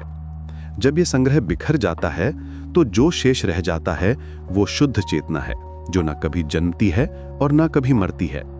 वे समझाते थे कि अहंकार एक भ्रम है, जैसे पानी में चांद का प्रतिबिंब। जब पानी हिलता है तो चांद टूटता दिखता है, लेकिन आकाश में असली चांद वैसा का वैसा रहता है। वे अक्सर कहते थे कि मृत्यु जीवन की विपरीत नहीं है, बल्कि जीवन का ही हिस्सा है। जैसे सांस लेना और छोड़ना दोनों श्वास की प्रक्रिया के अंग हैं, वैसे ही जन्म और मृत्यु दोनों अस्तित्व की लय के हिस्से हैं। यह समझ आपको जीवन में एक अलग गुणवत्ता देती है, एक हल्कापन, एक स्वतंत्रता। ओशो कहते थे कि प्रकृति में हर चीज इस लय को समझती है। पेड़ अपने पत्ते गिराते हैं बिना किसी दुख के, फूल मुरझाते हैं बिना किसी शिकायत के। केवल इंसान ही इस प्राकृतिक प्रवाह के विरुद्ध खड़ा होने की कोशिश करता है। ओशो का मानना था कि अस्थायित्व को स्वीकार करना ही सच्ची बुद्धिमत्ता है। जब आप समझ जाते हैं कि सब कुछ बदल रहा है, तो आप किसी चीज से चिपकते नहीं। ये चिपकना ही दुख का कारण है। फूल खिलता है और मुरझा जाता है, यही उसकी सुंदरता है। अगर वो हमेशा के लिए खिला रहे तो वो प्लास्टिक का फूल हो जाएगा। वे कहते थे कि हम अपने रिश्तों में, अपनी संपत्ति में, यहां तक कि अपने शरीर में भी स्थायित्व खोजते हैं, लेकिन ये खोज ही हमारे दुख का कारण बनती है। जब हम स्वीकार कर लेते हैं कि सब कुछ बहता है, तो हम भी बहने लगते हैं, और इस बहाव में ही सच्चा आनंद छुपा है। उनके शब्दों में मृत्यु एक द्वार है, अंत नहीं। ये द्वार एक नए आयाम में ले जाता है, लेकिन इस द्वार से गुजरने के लिए आपको अपने सभी सामान छोड़ने होंगे। अपनी पहचान, अपने रिश्ते, अपनी उपलब्धियां। ये छोड़ना ही असली मुक्ति है। ओशो अक्सर एक कहानी सुनाते थे। एक आदमी ने अपनी जिंदगी भर सोना इकट्ठा किया। मरते समय वो अपना सोना साथ ले जाना चाहता था, लेकिन मृत्यु ने कहा कि यहां सोने की कोई कीमत नहीं, यहां तो केवल प्रेम और करुणा की कीमत है। आदमी ने अपनी पूरी जिंदगी गलत चीजों को इकट्ठा करने में बिताई थी। ओशो ने मृत्यु को एक कला के रूप में देखा। वे कहते थे कि जैसे जीना एक कला है, वैसे ही मरना भी एक कला है, और जो व्यक्ति जीने की कला सीख जाता है, वो मरने की कला भी अपने आप सीख जाता है, क्योंकि दोनों में एक ही गुण चाहिए, पूर्ण समर्पण। वे कहते थे कि ज़ेन मास्टर्स इस कला में बहुत निपुण थे। वे अपनी मृत्यु का समय भी तय कर लेते थे। वे अपने शिष्यों को बुलाते थे, अंतिम संदेश देते थे और फिर शांति से शरीर छोड़ देते थे। ये कोई आत्महत्या नहीं थी, बल्कि कॉन्शियसनेस के साथ जाना था। उनका कहना था कि ध्यान मृत्यु की तैयारी है। ध्यान में आप अपने विचारों से, अपनी भावनाओं से, अपनी पहचान से अलग हो जाते हैं। आप सिर्फ साक्षी रह जाते हैं। यही साक्षी भाव मृत्यु के समय काम आता है। जब शरीर छूटता है तो यह साक्षी अछूता रह जाता है। ओशो कहते थे कि ध्यान एक्चुअली एक छोटी मृत्यु है। हर बार जब आप गहरे ध्यान में जाते हैं तो आप अपने ईगो को मरने देते हैं, और जब आप वापस आते हैं तो आप फ्रेश होते हैं, नए होते हैं। यही प्रोसेस मृत्यु के समय भी होती है, बस परमानेंटली। ओशो अक्सर बताते थे कि मृत्यु के समय जो चेतना होती है, वही निर्धारित करती है कि आप कहां जाएंगे। अगर आप फियर में मरते हैं तो आप फिर से उसी फियर के साथ जन्म लेंगे। अगर आप लव में मरते हैं तो आप लव के साथ जन्म लेंगे, और अगर आप अवेयरनेस में मरते हैं तो शायद आपको दोबारा जन्म ही ना लेना पड़े। यही मोक्ष है, यही लिबरेशन है। वे कहते थे कि बुद्ध और जीसस जैसे लोग इसीलिए महान हैं क्योंकि वे कॉन्शियसली मरे थे। उनकी मृत्यु एक टीचिंग थी, एक डेमोन्स्ट्रेशन थी। लेकिन ओशो के इन गहरे विचारों के साथ साथ उनके व्यक्तित्व और शिक्षाओं को लेकर तीव्र आलोचनाएं भी थीं। कई बुद्धिजीवी, सन्यासी और पत्रकार उनके विरोध में खड़े हुए। इन आलोचनाओं को समझना भी जरूरी है ताकि हम एक संतुलित दृष्टिकोण रख सके। पहली बड़ी आलोचना उनकी जीवन शैली को लेकर थी। पारंपरिक सन्यासी गरीबी और त्याग में जीते थे, लेकिन ओशो विलासिता से घिरे रहते थे। उनके पास महंगी कारें थीं, हीरे जवाहरात थे। आलोचकों का कहना था कि यह आध्यात्मिकता के नाम पर भौतिकवाद है। वे कहते थे कि एक सच्चा गुरु सादगी में जीता है, विलासिता में नहीं। उनके पास 93 रोल्स रॉयस कारें थी, जो किसी भी स्टैंडर्ड से एक्सेसिव लगती थीं। ट्रेडिशनल सेंट्स और साधुज इस स्पिरिचुअल हिपोक्रेसी मानते थे। वे कहते थे कि अगर आप मटेरियल वर्ल्ड को छोड़ने की बात करते हैं तो पहले खुद छोड़िए। दूसरी आलोचना उनकी यौन शिक्षाओं को लेकर थी। भारतीय परंपरा में संन्यास का मतलब ब्रह्मचर्य था, लेकिन ओशो ने यौनता को आध्यात्मिकता का हिस्सा बताया। उन्होंने तंत्र की शिक्षा दी। रूढ़िवादी समाज के लिए ये स्वीकार करना मुश्किल था। वे इसे पश्चिमी प्रभाव और भारतीय संस्कृति का विकृतीकरण मानते थे। खासकर उनकी डायनामिक मेडिटेशन टेक्निक्स में जो फ्रीडम थी, वो कंजर्वेटिव माइंडसेट के लिए शॉकिंग थी। उनके आश्रम में जो ओपननेस थी रिलेशनशिप्स को लेकर, वो ट्रेडिशनल इंडियन वैल्यूज के अगेंस्ट लगती थी। तीसरी गंभीर आलोचना अमेरिका में उनके आश्रम की घटनाओं को लेकर थी। ऑरेगन में रजनीशपुरम में जो हुआ, वो ओशो की छवि को बहुत नुकसान पहुंचाया। वहां जैविक हथियारों का इस्तेमाल हुआ, स्थानीय चुनाव में हस्तक्षेप हुआ।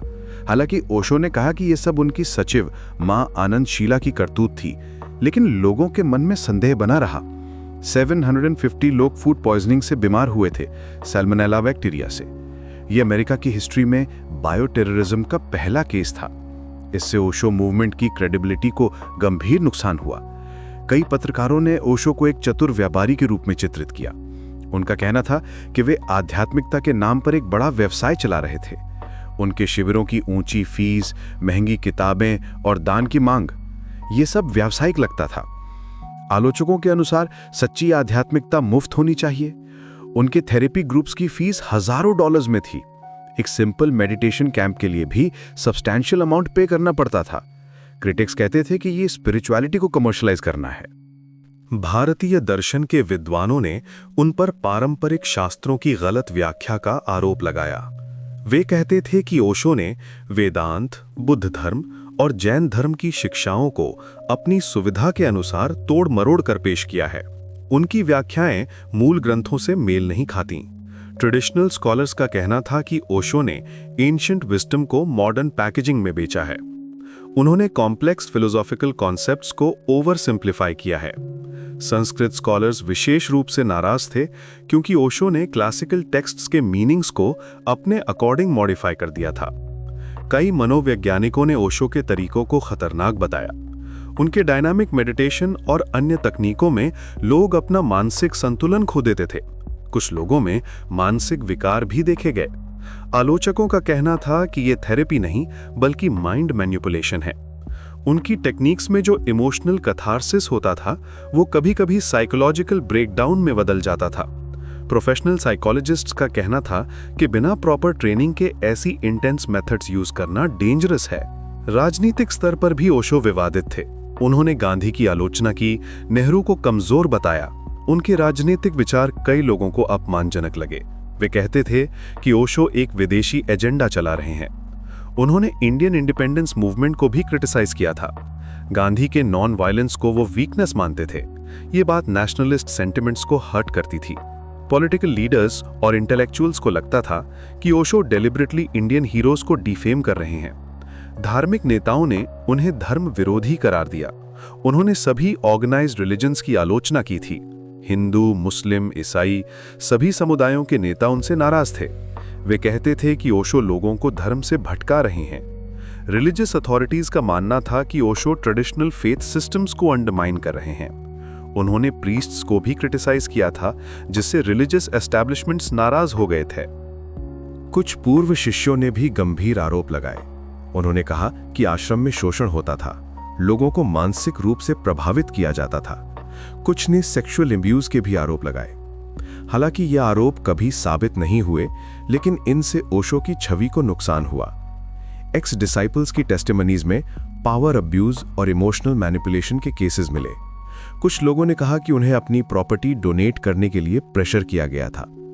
बुद्धिजीवियों का एक वर्ग मानता था कि ओशो ने भारतीय आध्यात्मिकता को कमर्शलाइज कर दिया।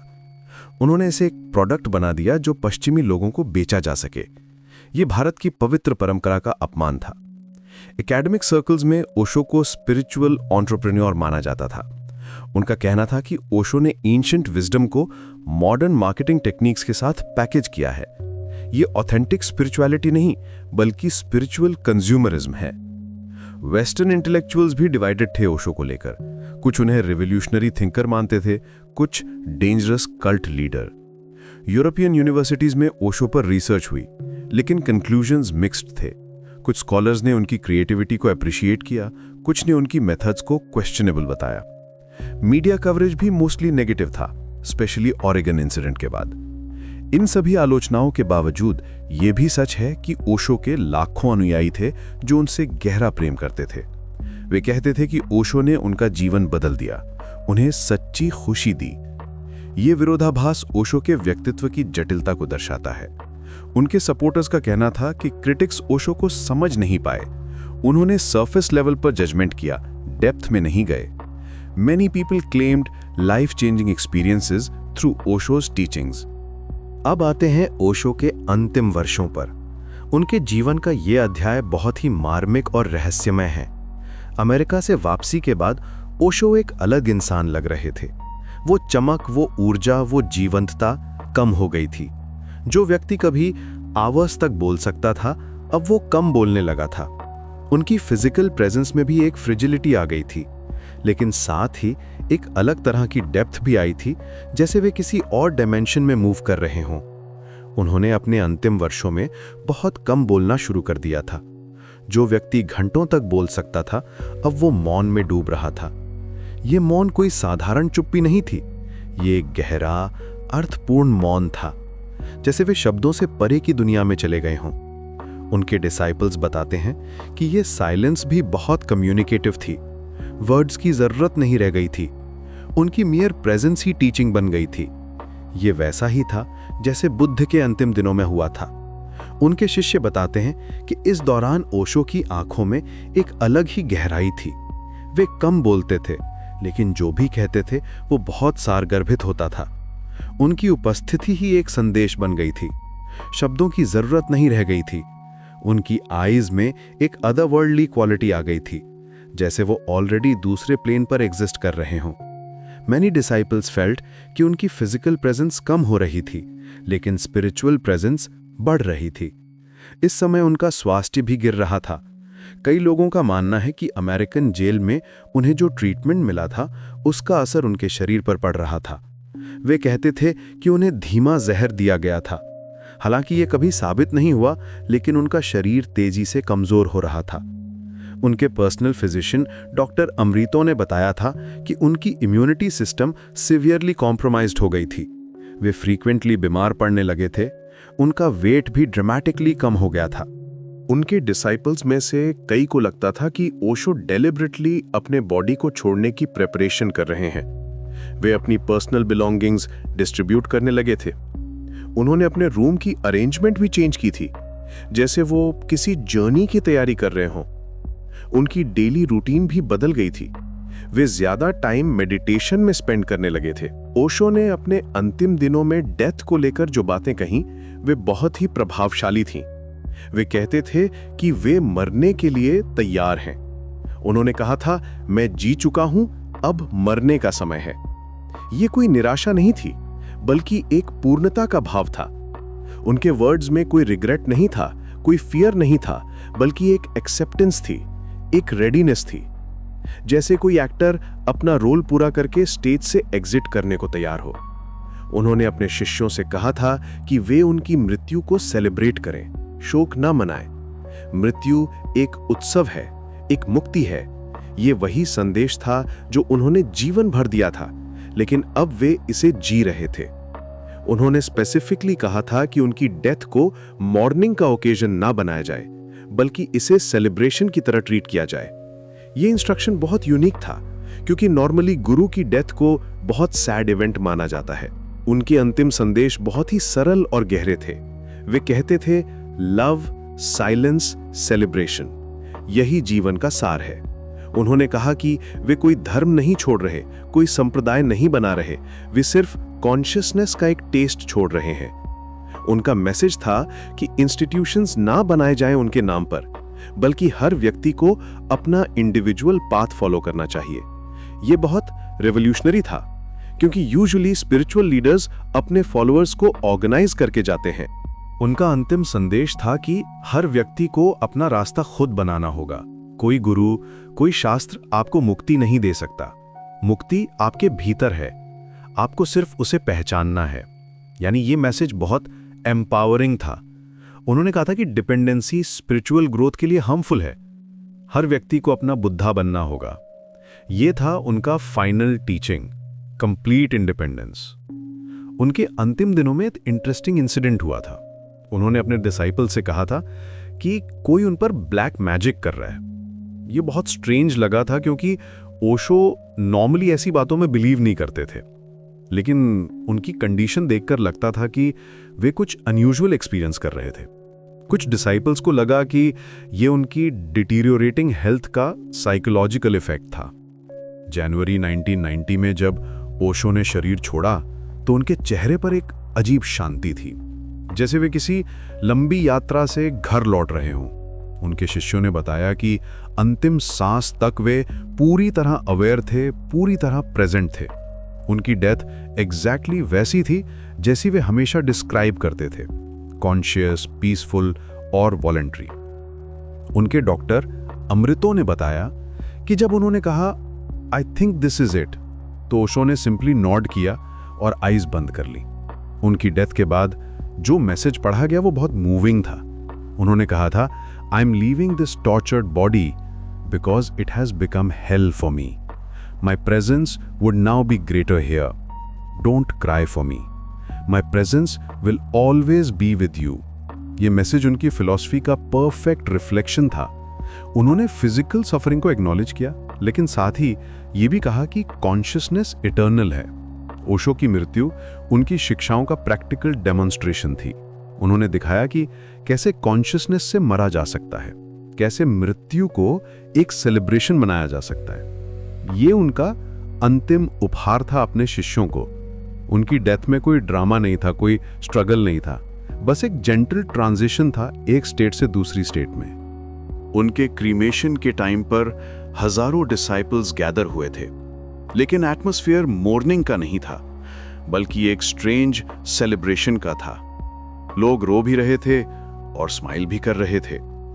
ये कॉन्ट्रडिक्शन ही ओशो की टीचिंग का एसेंस था, लाइफ और डेथ दोनों को इक्वली एम्ब्रेस करना।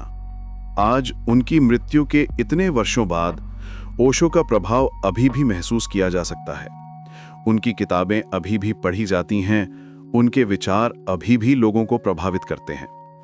चाहे आप उनसे सहमत हों या ना हों, ये मानना पड़ेगा कि वे एक एक्स्ट्रॉर्डिनरी व्यक्तित्व थे।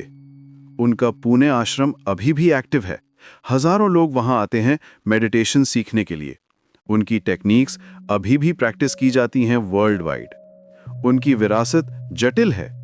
कुछ लोग उन्हें एक एनलाइटेंड मास्टर मानते हैं, कुछ एक कंट्रोवर्शियल फिगर, लेकिन एक बात निश्चित है, उन्होंने लाखों लोगों को सोचने पर मजबूर किया।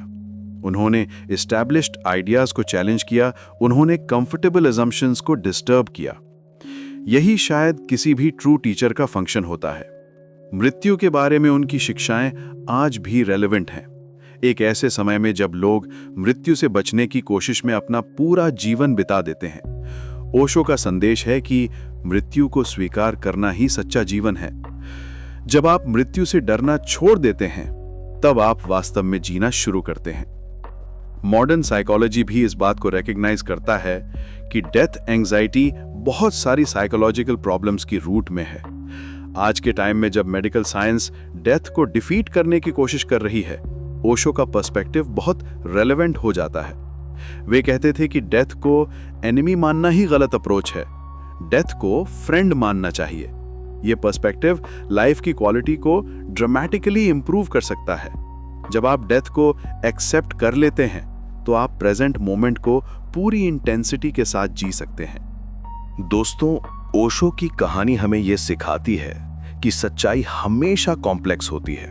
कोई भी व्यक्ति पूरी तरह सही या पूरी तरह गलत नहीं होता। हमें अपनी बुद्धि का इस्तेमाल करके अपने विवेक से निर्णय लेना चाहिए कि क्या स्वीकार करना है और क्या छोड़ना है। ब्लाइंड फेथ भी गलत है, ब्लाइंड रिजेक्शन भी गलत है। हमें एक बैलेंस्ड अप्रोच अपनाना चाहिए। ओशो के क्रिटिक्स के पास वैलिड पॉइंट्स थे। उनकी लाइफस्टाइल क्वेश्चनेबल थी, उनके मेथड्स कंट्रोवर्शियल थे, लेकिन साथ ही उनकी इनसाइट्स भी प्रोफाउंड थी। उन्होंने ट्रेडिशनल बाउंड्रीज को क्रॉस किया, जो कभी-कभी डेंजरस हो सकता है, लेकिन इनोवेशन हमेशा रिस्की होता है। हमें यह डिसाइड करना होता है कि कौन सा रिस्क वर्थ टेकिंग है। अंत में ओशो का सबसे बड़ा संदेश यही था, अपने भीतर झांको, अपने कॉन्शियसनेस को पहचानो। बाहरी दुनिया में खुशी खोजना व्यर्थ है। सच्ची शांति, सच्चा आनंद आपके भीतर ही छुपा है। मृत्यु इस खोज में बाधा नहीं, बल्कि एक सहायक है, क्योंकि जब आप मृत्यु को समझ जाते हैं तब आप जीवन को भी समझ जाते हैं। यही था ओशो का अल्टीमेट मैसेज। लाइफ और डेथ दोनों को एम्ब्रेस करो, दोनों से सीखो और अपनी कॉन्शियसनेस को इवॉल्व करो। आज के डिजिटल युग में जब हमारे जीवन में तकनीक का प्रभाव लगातार बढ़ता जा रहा है, एक 20वीं सदी के रहस्यवादी की शिक्षाएं अचानक से फिर प्रासंगिक हो गई हैं। ओशो, जिन्हें भगवान श्री रजनीश के नाम से भी जाना जाता है, आज के समय में एक अनोखी घटना बन गए हैं। उनकी मृत्यु के 3 दशक बाद भी उनके विचार और शिक्षाएं न केवल जीवित हैं, बल्कि डिजिटल दुनिया में नई ऊंचाइयों को छू रही हैं। जब आप इंस्टाग्राम पर स्क्रॉल करते हैं तो आपको ओशो के कोट्स मिल जाते हैं। नेटफ्लिक्स पर डॉक्यूमेंट्रीज देखते हैं तो वाइल्ड कंट्री जैसी सीरीज उनकी कहानी बताती हैं। मेडिटेशन ऐप्स डाउनलोड करते हैं तो वहां भी उनकी टेक्निक्स मिल जाती हैं। ये कैसे संभव है कि एक व्यक्ति जो डेकेड्स पहले इस दुनिया को छोड़ गया, आज भी इतना रिलेवेंट है? आइए इस फैसिनेटिंग जर्नी को समझते हैं। ओशो का डिजिटल ट्रांसफॉर्मेशन एक रिमार्केबल स्टोरी है। आज के समय में जब मेंटल हेल्थ और माइंडफुलनेस की बात हर जगह हो रही है, उनकी शिक्षाएं एक नई रेलेवेंस पा गई हैं।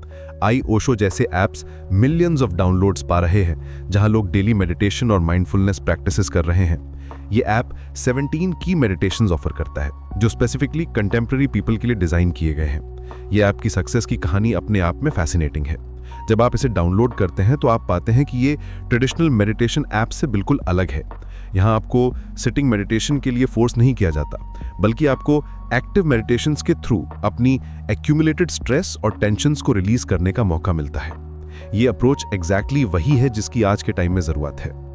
दोस्तों, ये बात इंटरेस्टिंग है कि ओशो ने हमेशा कहा था कि traditional sitting meditations modern people के लिए सूटेबल नहीं है। उन्होंने एक्टिव मेडिटेशंस क्रिएट किए थे जो आज के स्ट्रेसफुल लाइफस्टाइल के लिए परफेक्ट है। आज जब हम कॉन्स्टेंटली कनेक्टेड रहते हैं, जब हमारा माइंड हमेशा बिजी रहता है, तब उनकी ये इंसाइट और भी वैल्यूएबल लगती है। सोचिए, जब ओशो ने ये मेडिटेशंस क्रिएट किए थे तब स्मार्टफोन नहीं था, इंटरनेट नहीं था, सोशल मीडिया नहीं था, लेकिन उन्होंने समझ लिया था कि फ्यूचर में इंसान का माइंड कितना रेस्टलेस हो जाएगा। उन्होंने देखा था कि मॉडर्न सिविलाइजेशन के साथ साथ ह्यूमन स्ट्रेस भी बढ़ेगी। इसीलिए उन्होंने dynamic meditation, kundalini meditation, Nada Brahma meditation जैसी टेक्निक्स डेवलप की। सोशल मीडिया प्लेटफॉर्म्स पर ओशो की प्रेजेंस रिमार्केबल है। इंस्टाग्राम पर #Osho quotes millions of posts generate करता है। उनके कोट्स वायरल होते रहते हैं क्योंकि वे सिंपल लैंग्वेज में प्रोफाउंड ट्रूथ्स कहते हैं। Truth is not something outside to be discovered, it is something inside to be realised. जैसे कोट्स आज के जनरेशन को डीपली रेजोनेट करते हैं, जो ऑथेंटिसिटी और सेल्फ डिस्कवरी की तलाश में है। लेकिन ये फिनोमिनन सिर्फ कोट्स तक लिमिटेड नहीं है। इंस्टाग्राम पर आपको थाउजेंड्स ऑफ अकाउंट्स मिल जाएंगे जो डेली ओशो के थॉट्स शेयर करते हैं।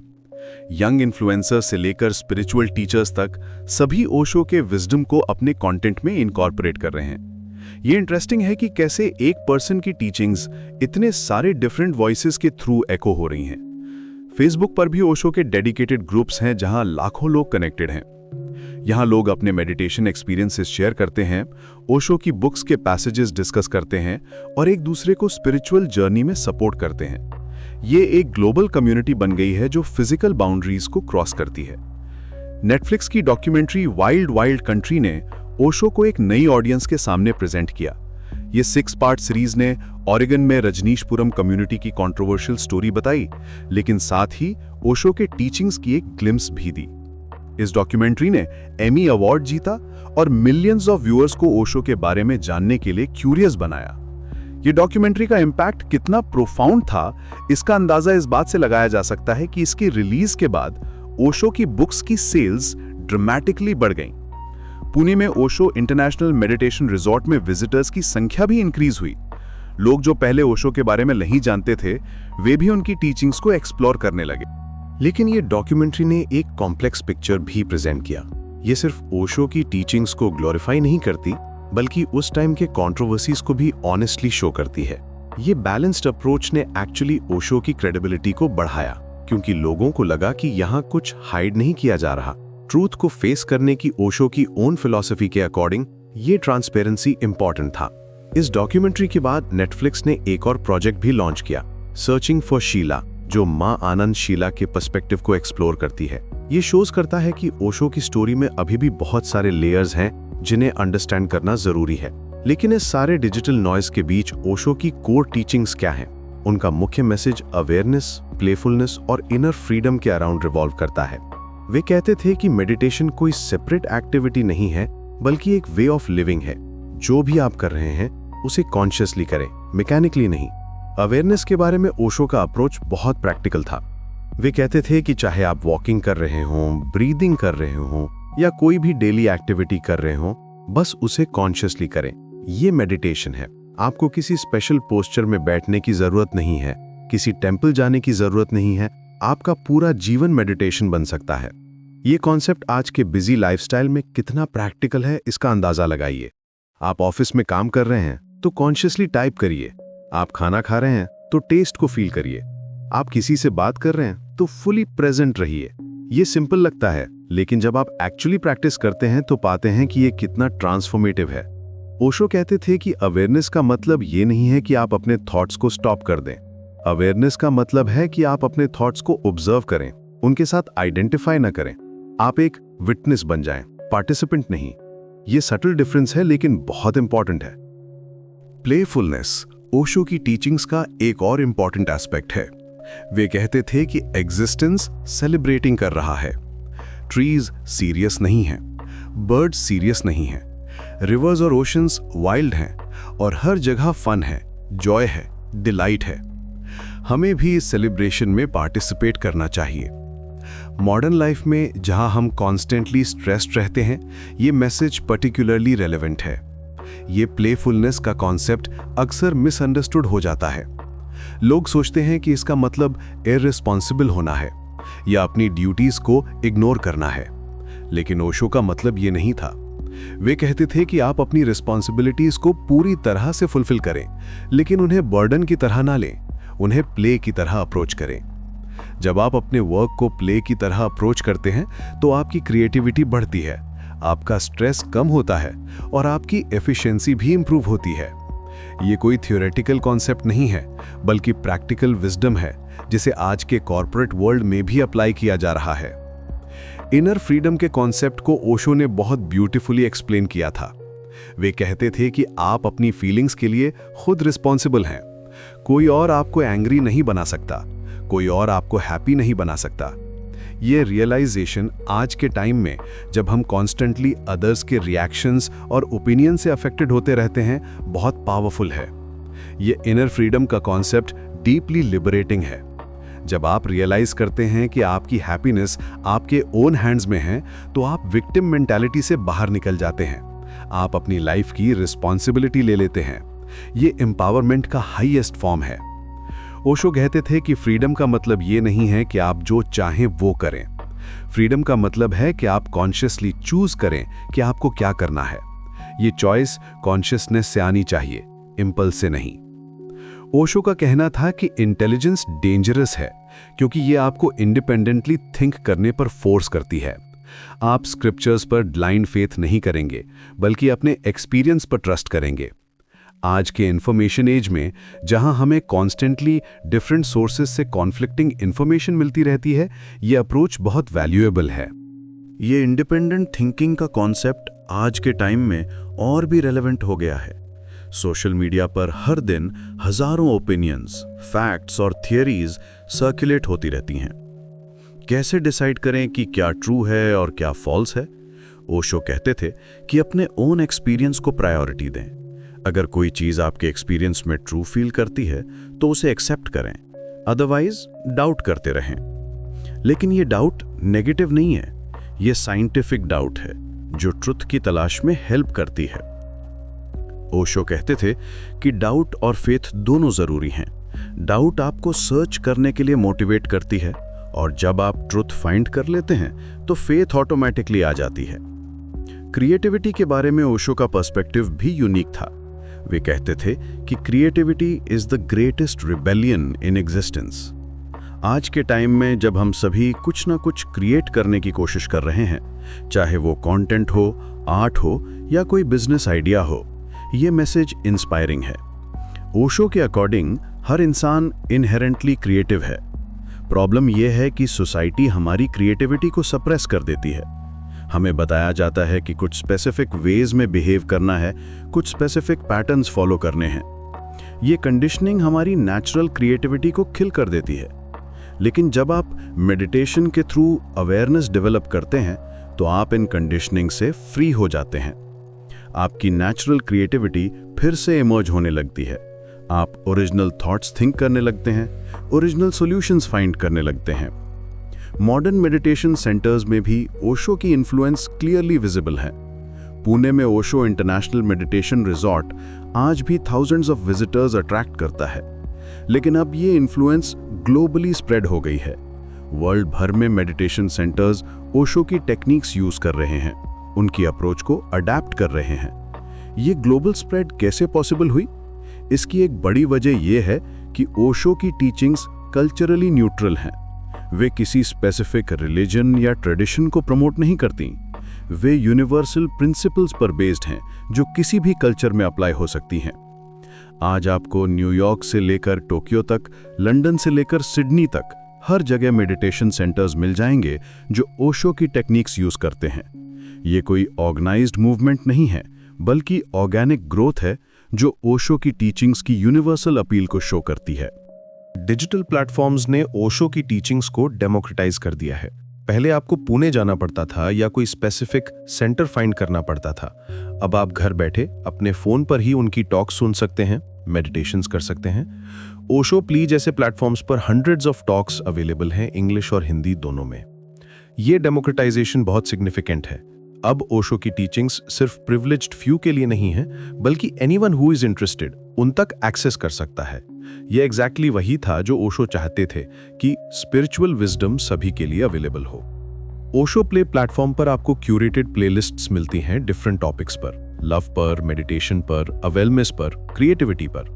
आप अपनी करंट नीड के अकॉर्डिंग कंटेंट चूज कर सकते हैं। ये पर्सनलाइज्ड अप्रोच मॉडर्न लाइफस्टाइल के साथ परफेक्टली अलाइन करती है। ये ट्रांसफॉर्मेशन इंटरेस्टिंग इसलिए भी है क्योंकि ओशो खुद टेक्नोलॉजी के बारे में बहुत प्रोग्रेसिव थे। वो कहते थे कि टेक्नोलॉजी को एम्ब्रेस करना चाहिए, लेकिन उसका स्लेव नहीं बनना चाहिए। आज जब हम टेक्नोलॉजी एडिक्शन के साथ स्ट्रगल कर रहे हैं, उनकी ये इनसाइट बहुत रेलेवेंट है। ओशो कहते थे कि टेक्नोलॉजी एक टूल है।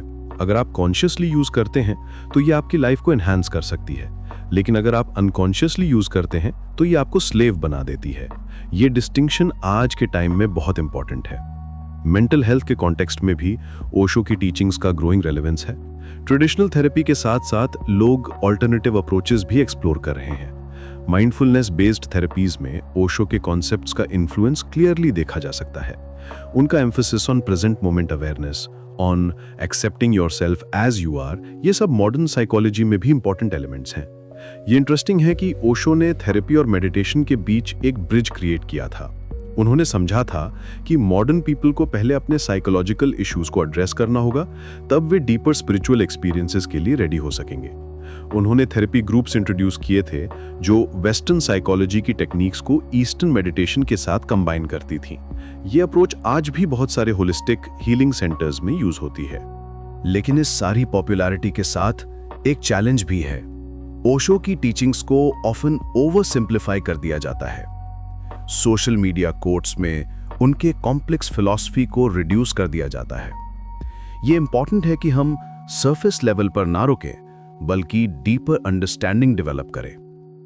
ये ओवर सिंप्लीफिकेशन की प्रॉब्लम सिर्फ ओशो के साथ नहीं है, बल्कि सभी स्पिरिचुअल टीचर्स के साथ होती है।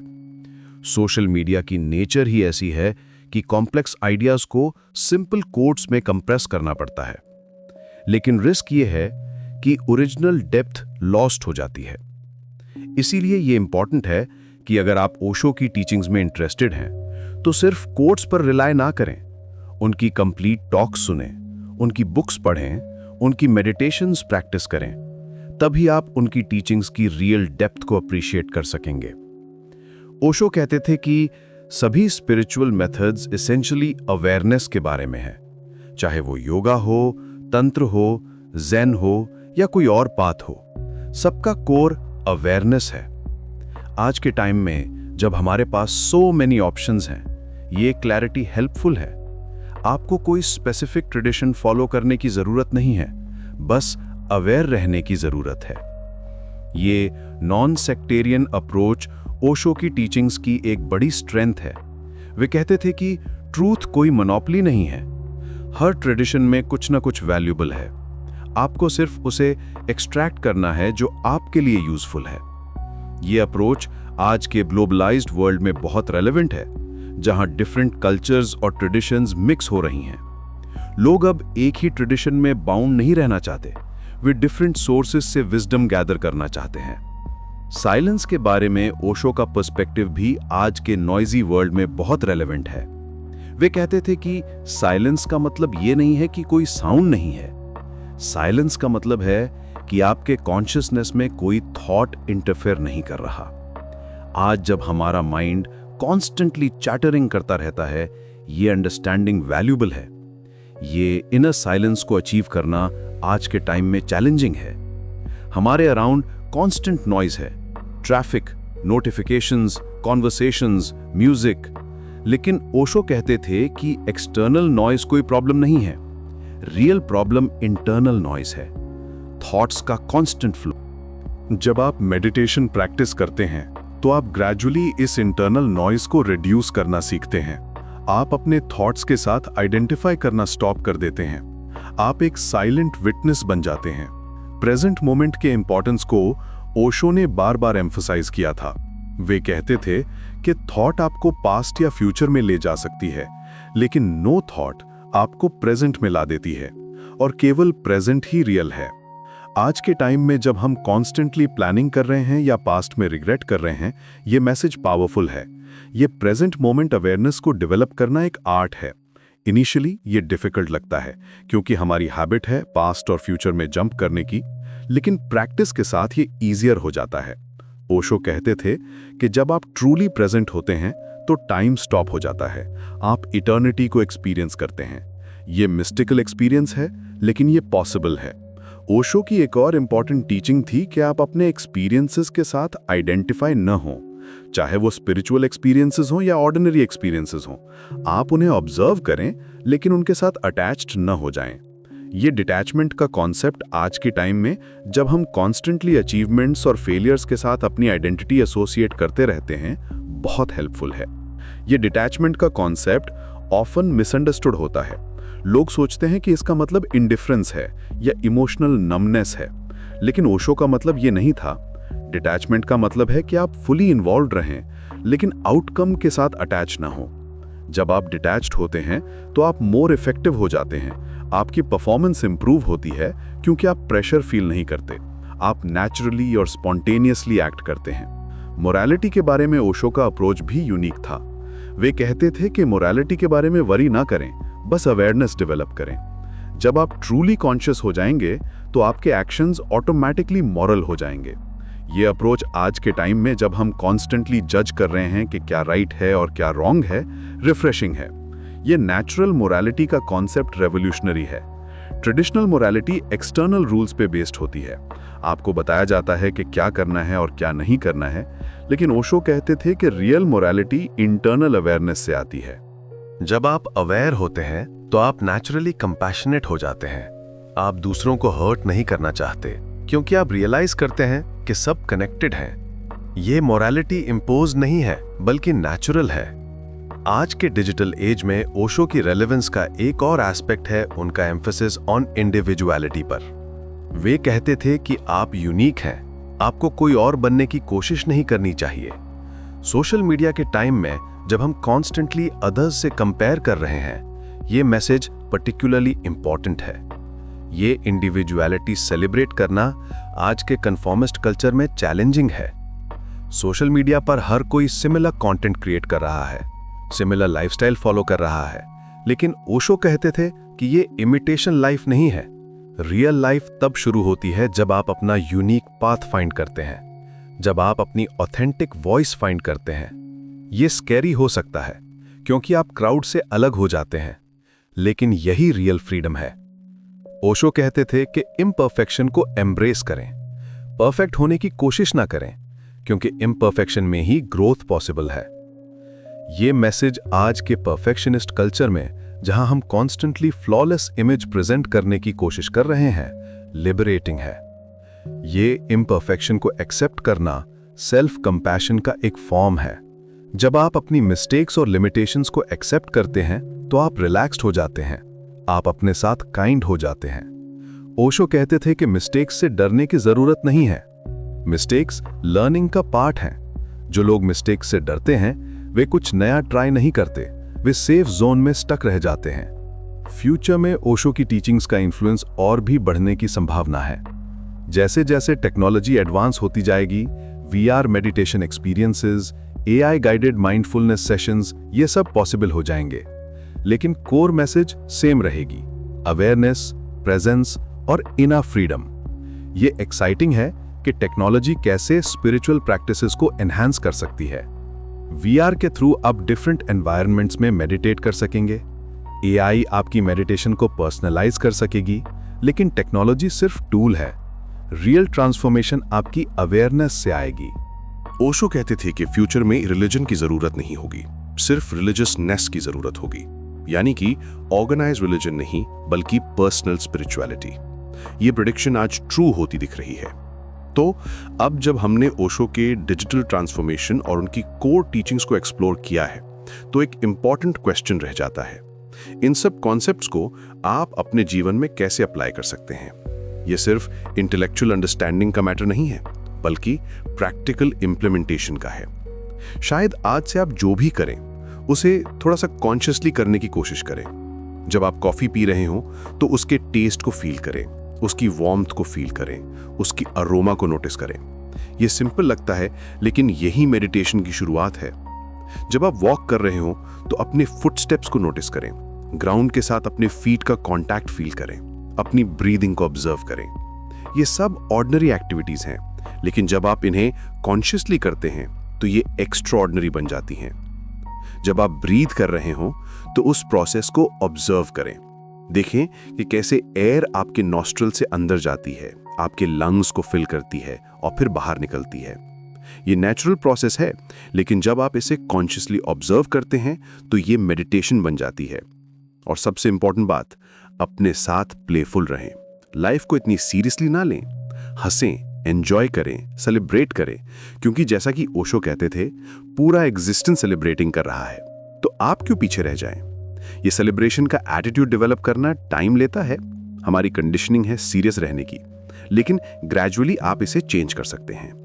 छोटी छोटी चीजों में जॉय फाइंड करना शुरू करें, मॉर्निंग की सनशाइन में, बर्ड्स की सिंगिंग में, फ्लावर्स की फ्रेग्रेंस में। ओशो कहते थे कि हैप्पीनेस कोई डेस्टिनेशन नहीं है, बल्कि एक वे ऑफ ट्रैवलिंग है। आपको हैप्पी होने के लिए कुछ स्पेसिफिक अचीव करने की जरूरत नहीं है। आप अभी भी हैप्पी हो सकते हैं, जैसे भी आप हैं, जहां भी आप हैं। ये प्रोफाउंड रियलाइजेशन है। हम अक्सर सोचते हैं कि जब हमारे पास ये होगा या वो अचीव हो जाएगा तब हम हैप्पी होंगे, लेकिन ओशो कहते थे कि ये पोस्टपोनमेंट है, हैप्पीनेस अभी पॉसिबल है। तो आज से, इस मोमेंट से अपनी अवेयरनेस को बढ़ाने की कोशिश करें, अपनी लाइफ में प्लेफुलनेस लाएं, अपनी इनर फ्रीडम को डिस्कवर करें। ये जर्नी इजी नहीं है, लेकिन ये सबसे रिवॉर्डिंग जर्नी है जो आप कर सकते हैं।